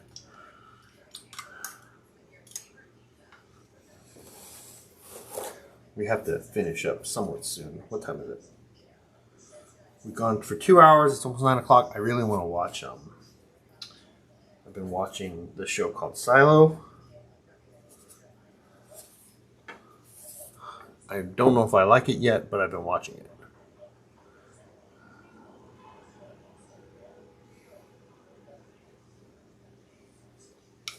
And Thursday nights the new episodes come out. I think it's the only outside of Ted Lasso, I think it's all that I'm watching.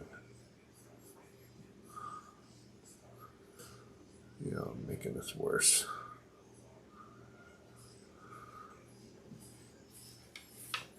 I may have to fix that.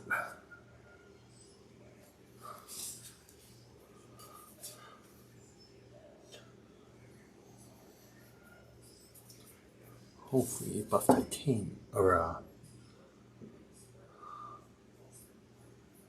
not light enough.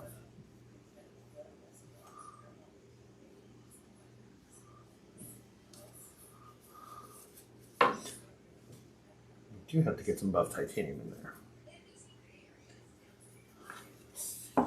That was a big mistake.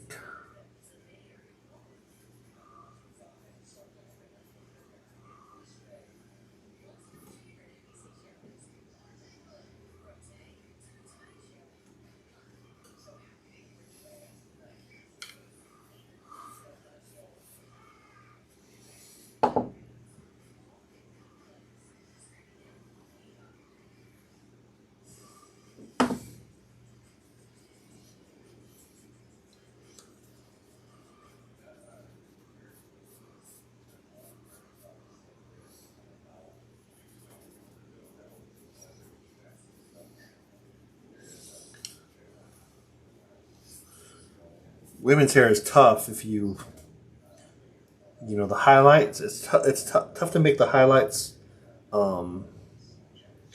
highlights without making making their hair look gray.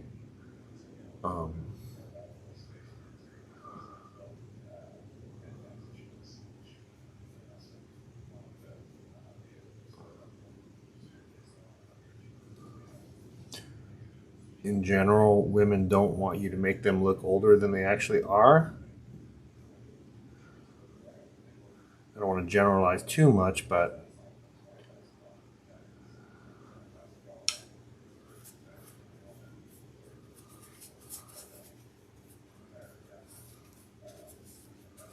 a good way to not do that is to not make their hair gray when their hair is not gray.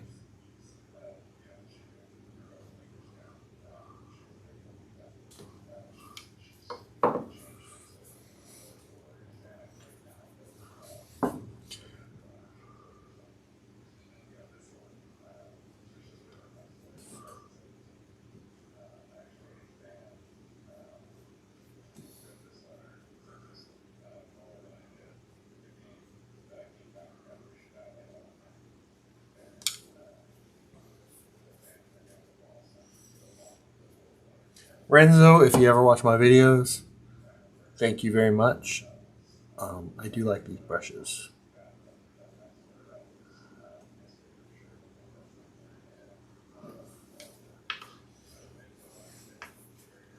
right, let's quit fussing with that. One more fussing. One more fussing. These eyebrows disappear up under her hair.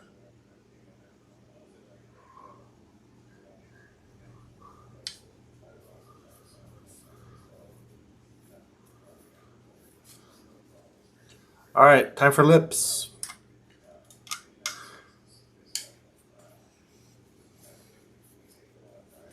Time for lips. Better squeeze out some paint. All right, let's use the same brush. It's a filbert Ducato 10. It's so crazy. 10 is usually about an inch wide. This thing isn't even pinky wide. It drives me crazy how brush manufacturers all call their brushes different sizes.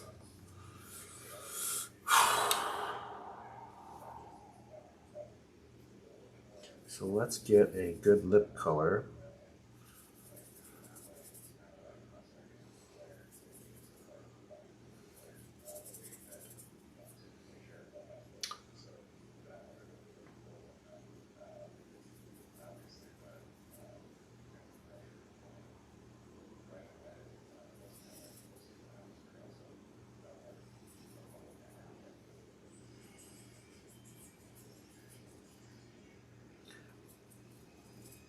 Lips to me always seem to be kind of a purpley color, and then you start lightening it up. The shadow side is more purpley than the rest. Typically, for most of the lighting I do, where it's kind of 3/4 lighting, where it's kind of up and to the left a little bit, the lighting, and she's got a highlight. She like paints her lips above. She does that thing where she paints her lips above her lips, and then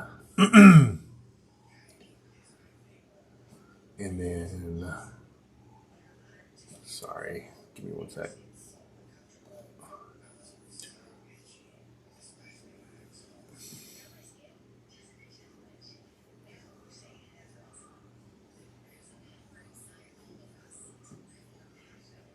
My goodness.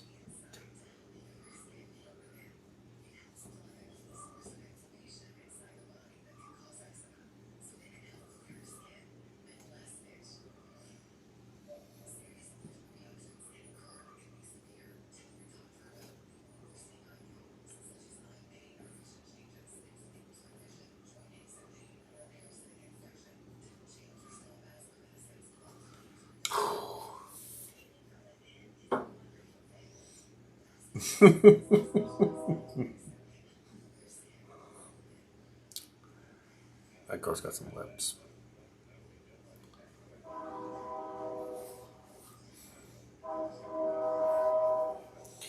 All right.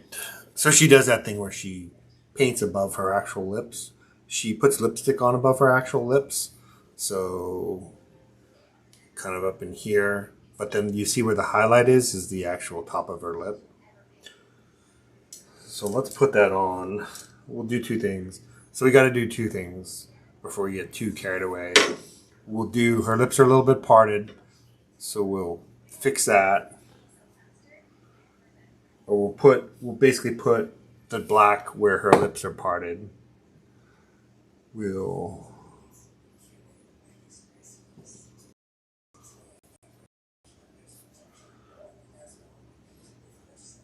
this is where our drawing skills come in handy. You know, we'll shape her lips appropriately, or as appropriately as we can. We'll break these lines.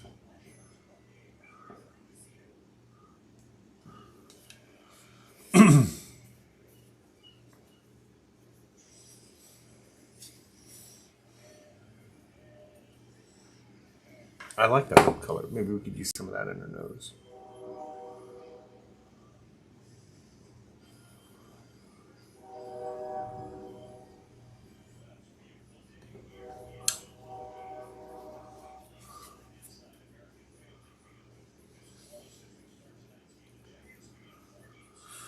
All right, let's do that line that goes into the center.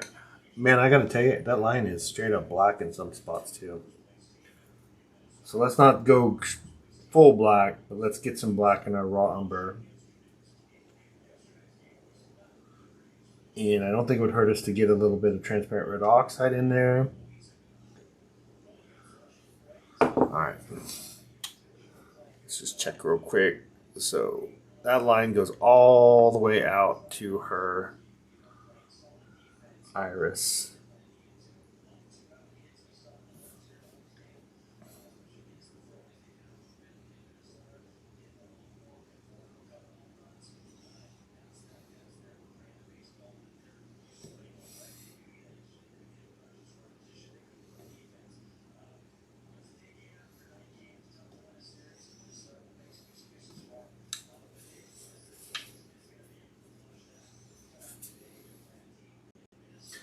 That girl's beautiful. That girl's beautiful.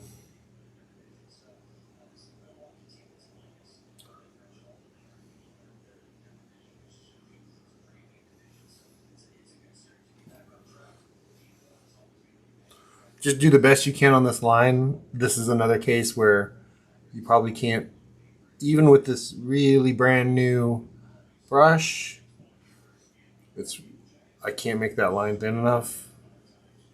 So what you do is you do the best you can, make it as thin as you can, put it in the right spot, and then we'll go back and cut into it with the color that we made for the lips. So like, as crazy as that looks, don't trip, because we'll go back and we'll cut into it.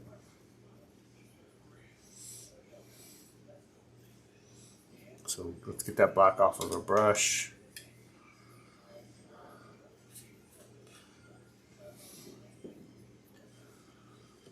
Let's get that lip color back on our brush. And so the bottom of the lips are bigger than the top lip, so let's start by rounding this area out. It's kind of in shadow though, so it's okay to blend it in with that black color a little bit.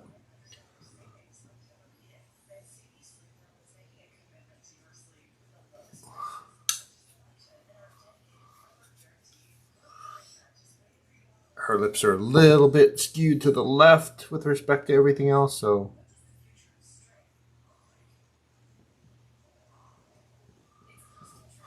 that's not too bad, right?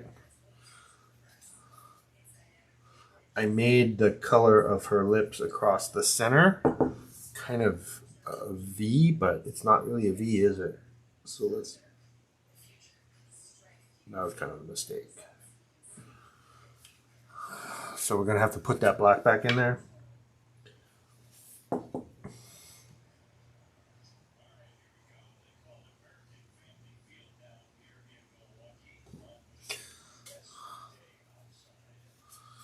right, let's do that again.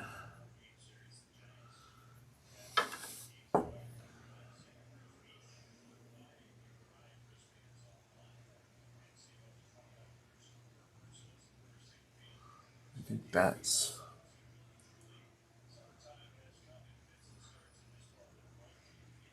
like that.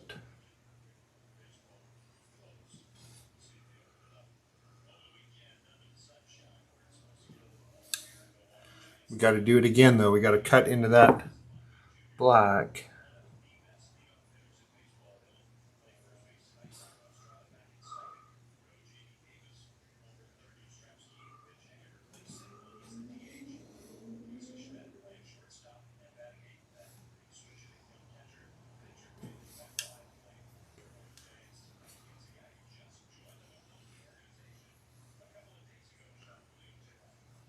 Right.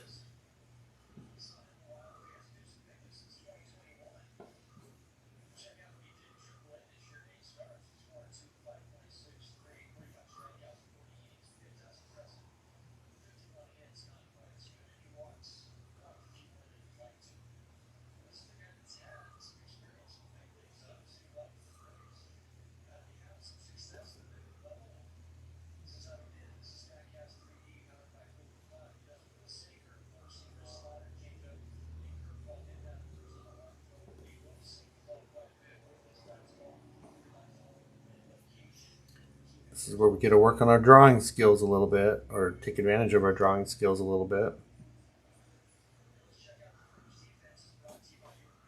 Head out of the way.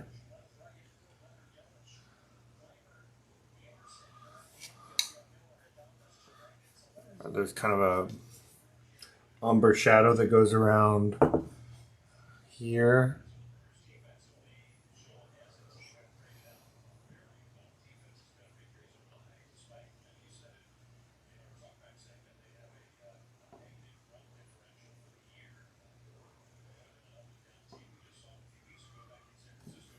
We could kind of use to shape those lips a little bit.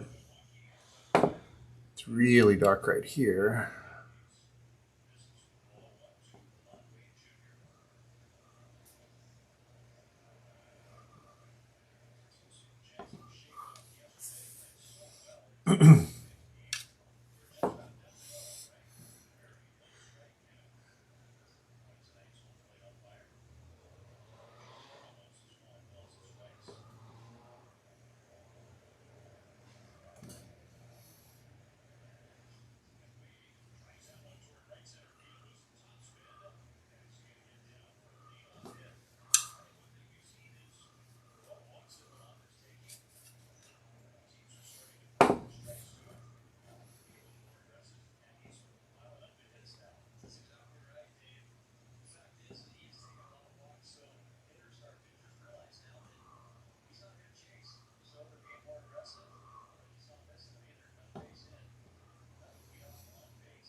Don't forget to breathe.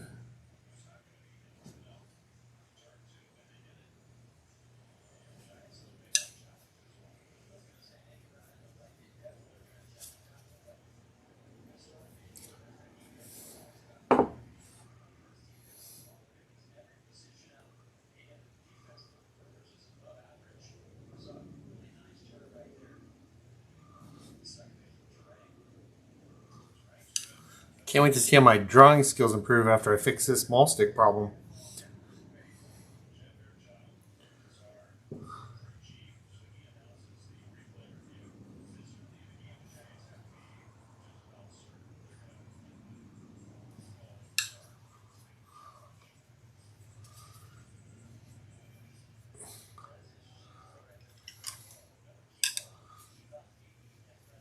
Alright, those highlights in her lips, boy, we've got some work to do still, don't we? So let's use the transparent red oxide under the lips here.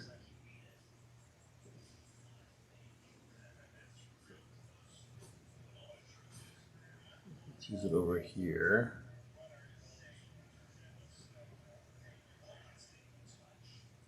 Kind of come around here.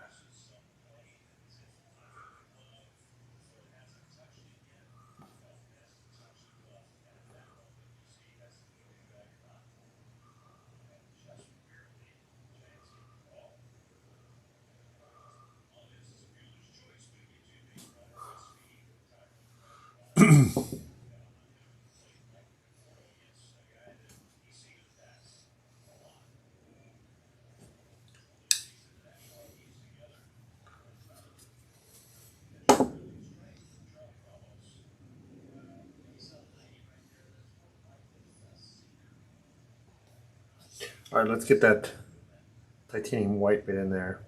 Even though it's got to be almost pure titanium white, I'm going to mix it with just a little bit of that lip color.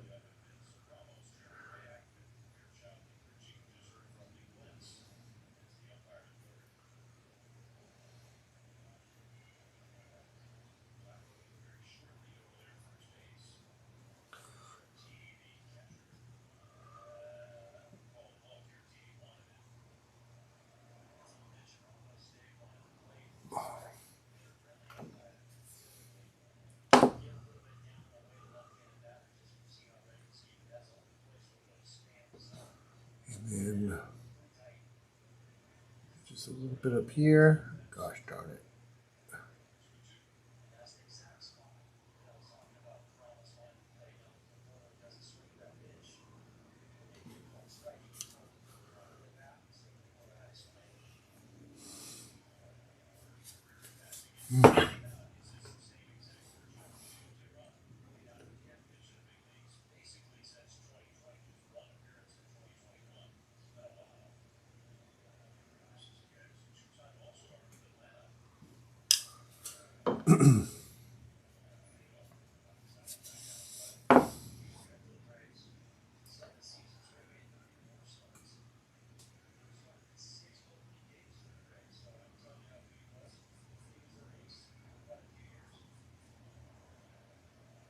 Break it up a little bit.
Kind of fussy here, but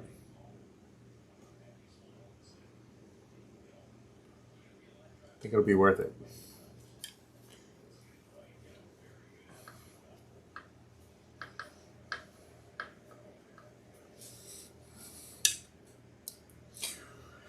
And then I think we'll work on the shape of her hair a little bit.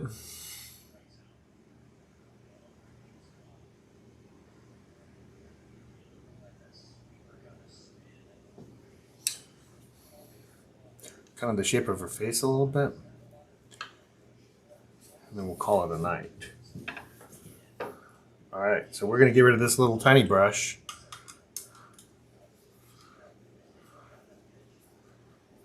Which should not be a problem. I'm going to clean it real good.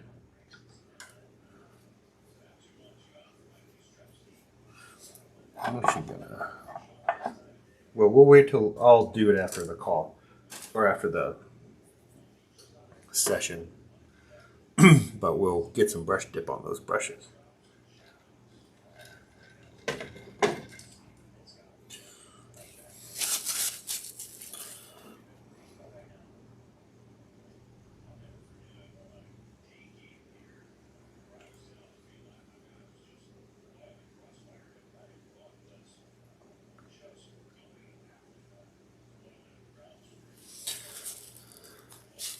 So this is a bad example. I kind of wanted to talk about lips. This is kind of a bad example because it's front lit and we don't usually paint things that are front lit. And I can't really talk about the things that are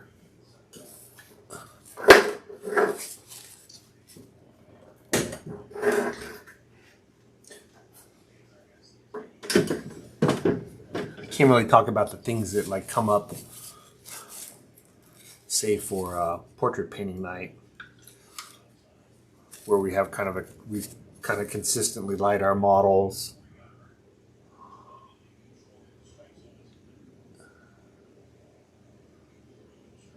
So we'll save that for another time.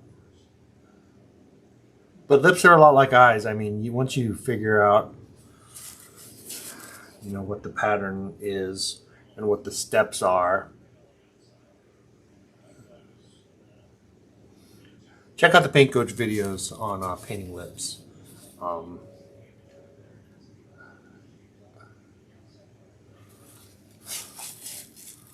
he does a really great job of explaining and breaking down how to paint them.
That's all about me being like, Jesus Christ, that woman is beautiful.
Why didn't you guys tell me that we forgot the eyelashes on the right side? I thought we were partnering up on this.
Only one side.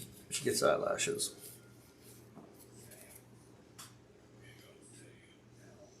Let's see, we're about 225.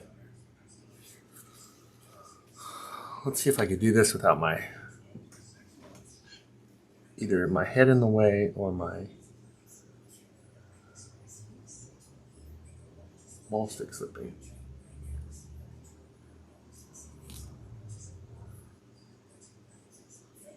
It might be a little too much.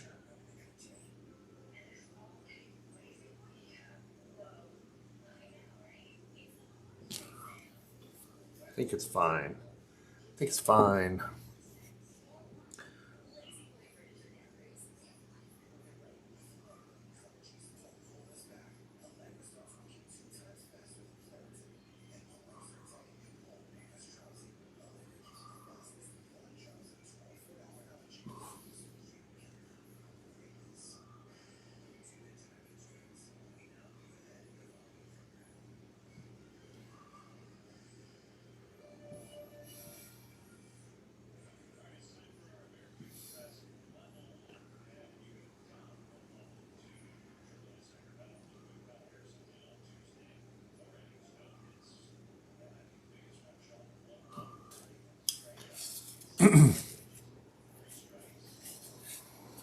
All right.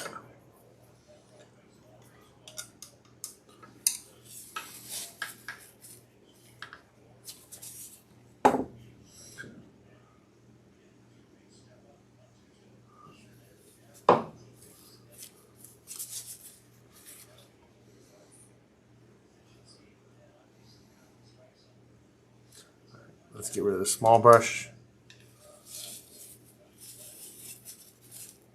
I don't like this little joker thing here. Let's just clip that off. I don't like this little joker thing here. Clip that off.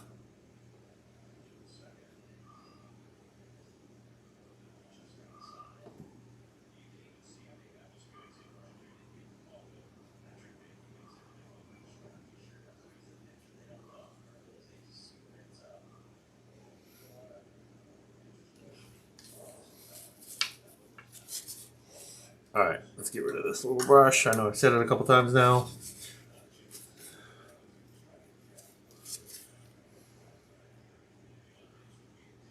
Got a little bit of a glare.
All right.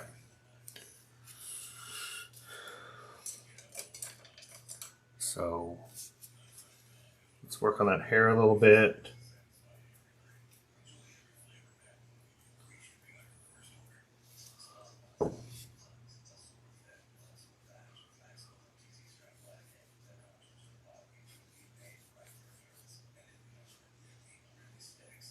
So I kind of got my ivory black and a little bit of light blue in there.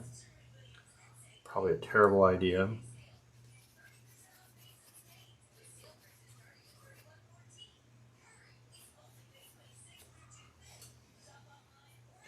Absolutely do not draw every hair. I've got my, this is pretty small for me, but it's a that number 10 filbert.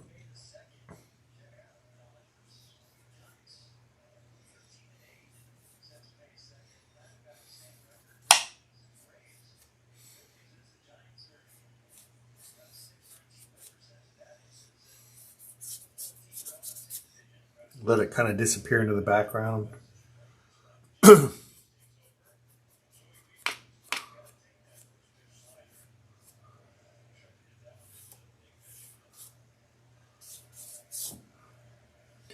Try to pay attention to like what the big shapes are doing.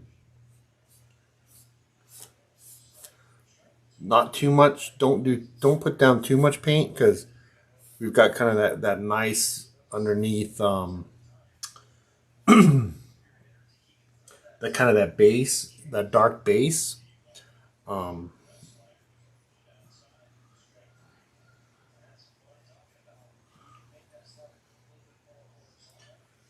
Yeah, I like that light blue and that black. Kind of overdid it there.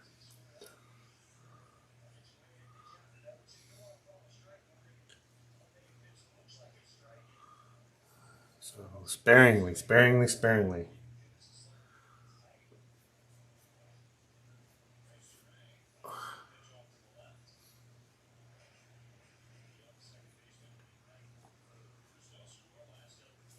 Try to make it look natural. You know, don't.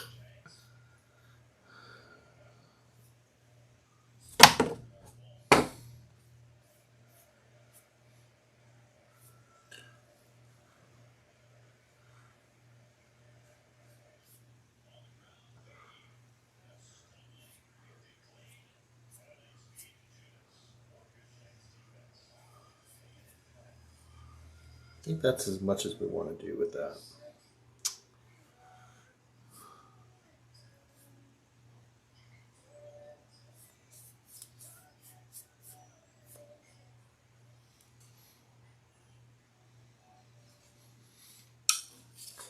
Let's see if we could add some highlights anywhere. We didn't really do much with the part in her hair, but I think that's all right. I'm not too worried about that. It's kind of buff titanium, isn't it?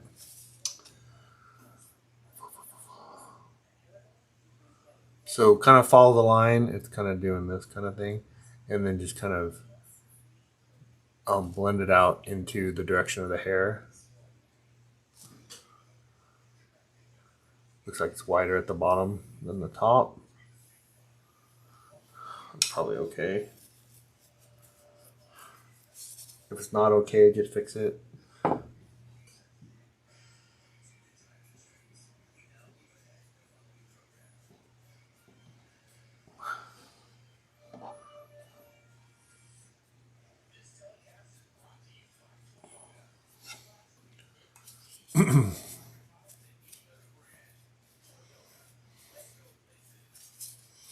All right.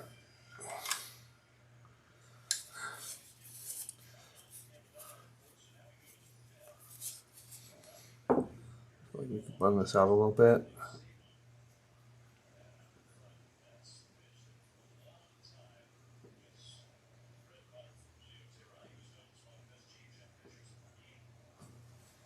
Get some more in there.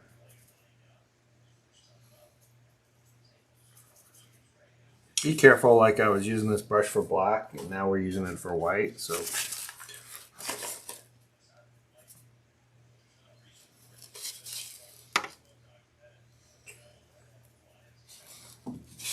The problem with that is it kind of, that black will desaturate and it'll cool your highlights, which is fine if that's what you want, but if that's not what you want, then clean your brush a little better.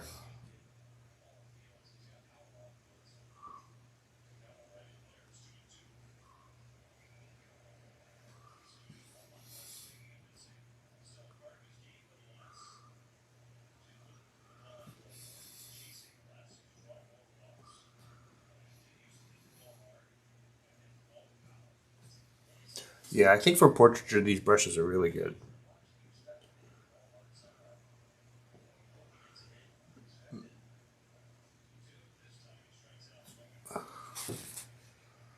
Really good.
Jesus.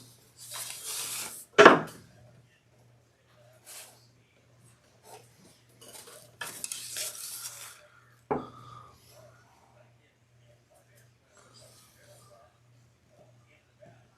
really want to make that lighter.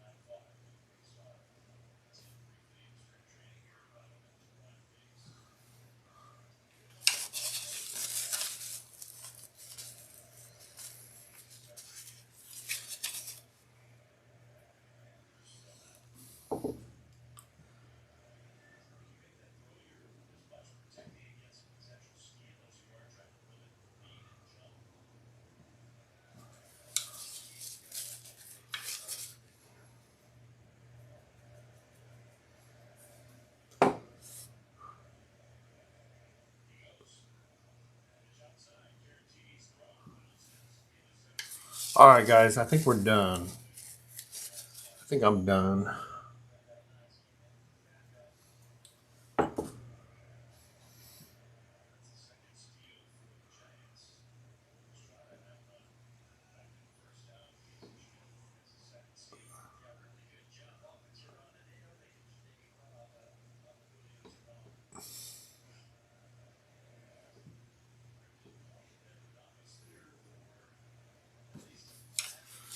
Yeah. Let's call it. I still got to work tomorrow. You probably still got to work tomorrow. But I think this is pretty good.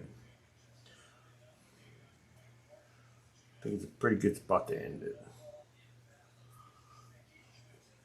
That's a little too...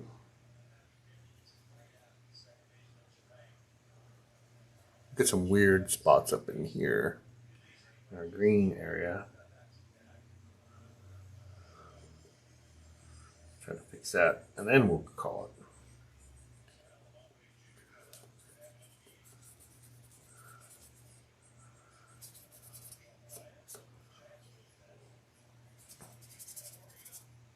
Okay, a little vignette action.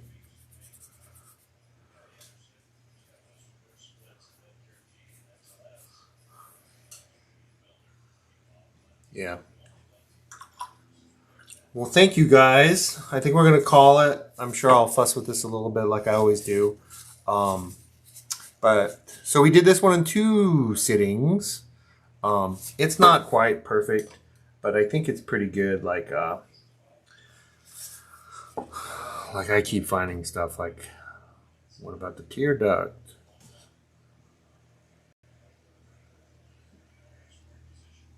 You know, and that's part of being an artist, is you're just gonna, it'll never go away. Every time you look at it, you'll be like, is there something I can fix on that thing?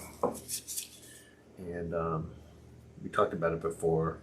That's when you know you're done with a painting, is when you've run out of things to fix.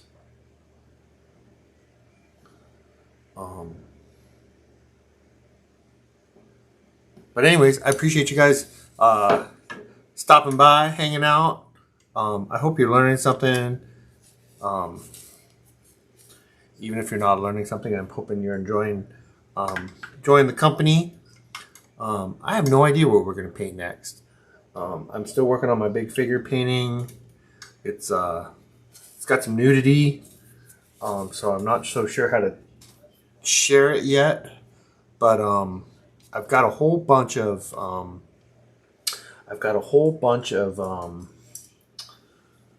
these sketchbook portraits lined up, you know, from all the awesome people that sent in things for me to paint. And I actually had one that was ahead of this one, but then, like I said, I got watching that stupid documentary and chased it down the rabbit hole, and ended up having to paint Emily Ratajkowski, you know, just because that documentary. I'm not sure, you know, I'm not sure how. I'm not so sure why it captured me, but I think the thing is that show She Said must have moved me in some kind of way because I haven't quit thinking about it. I'm painting a painting kind of related to it.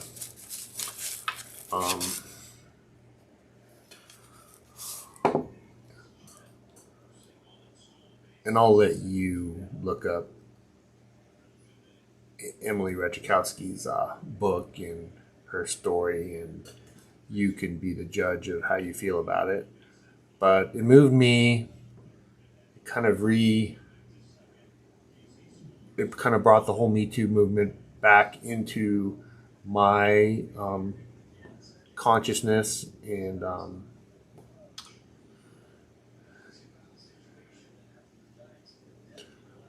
I'm certainly not perfect, but I was pretty ignorant to a lot of that stuff, and I don't. Emily Ratajkowski is probably not the role model or the spokesman for the whole movement, but um, but she's got me thinking about it and taking a second look. So no harm in that, right?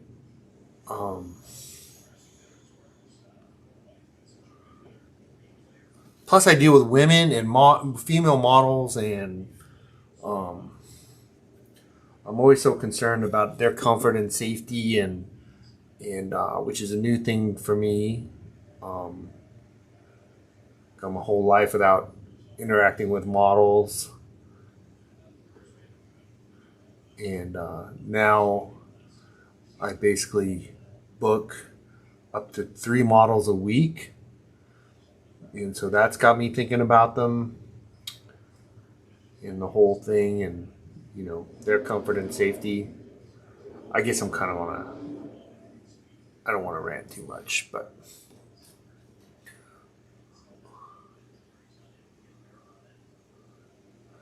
I'm just trying to give you guys some insight into why some husky 53-year-old artist is all of a sudden obsessed with Me Too.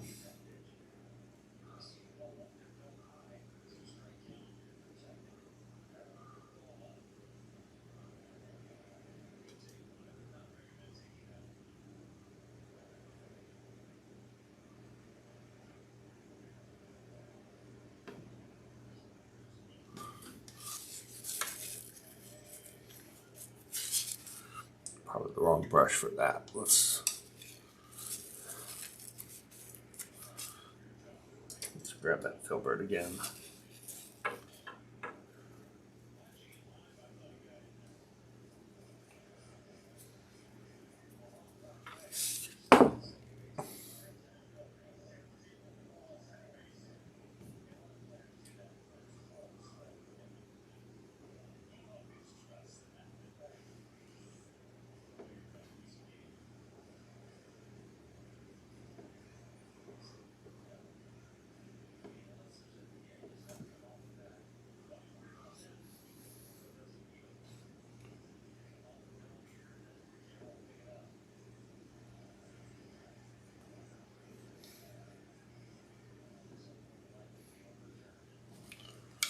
All right, you guys. Gosh, I said we were done.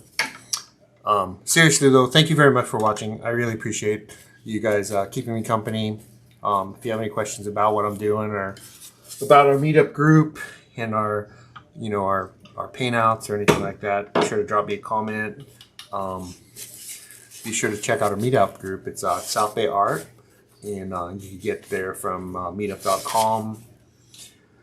We got a Facebook group with the same name. We got an Instagram with the same name. Actually, the Instagram is South Bay Art _events. All that stuff is in the description. But if you have any trouble finding it, shoot me a comment. Thanks again. Tomorrow is Friday. I probably won't post anything tomorrow, but you guys all have a wonderful weekend, and we'll see you soon. Thanks, everyone.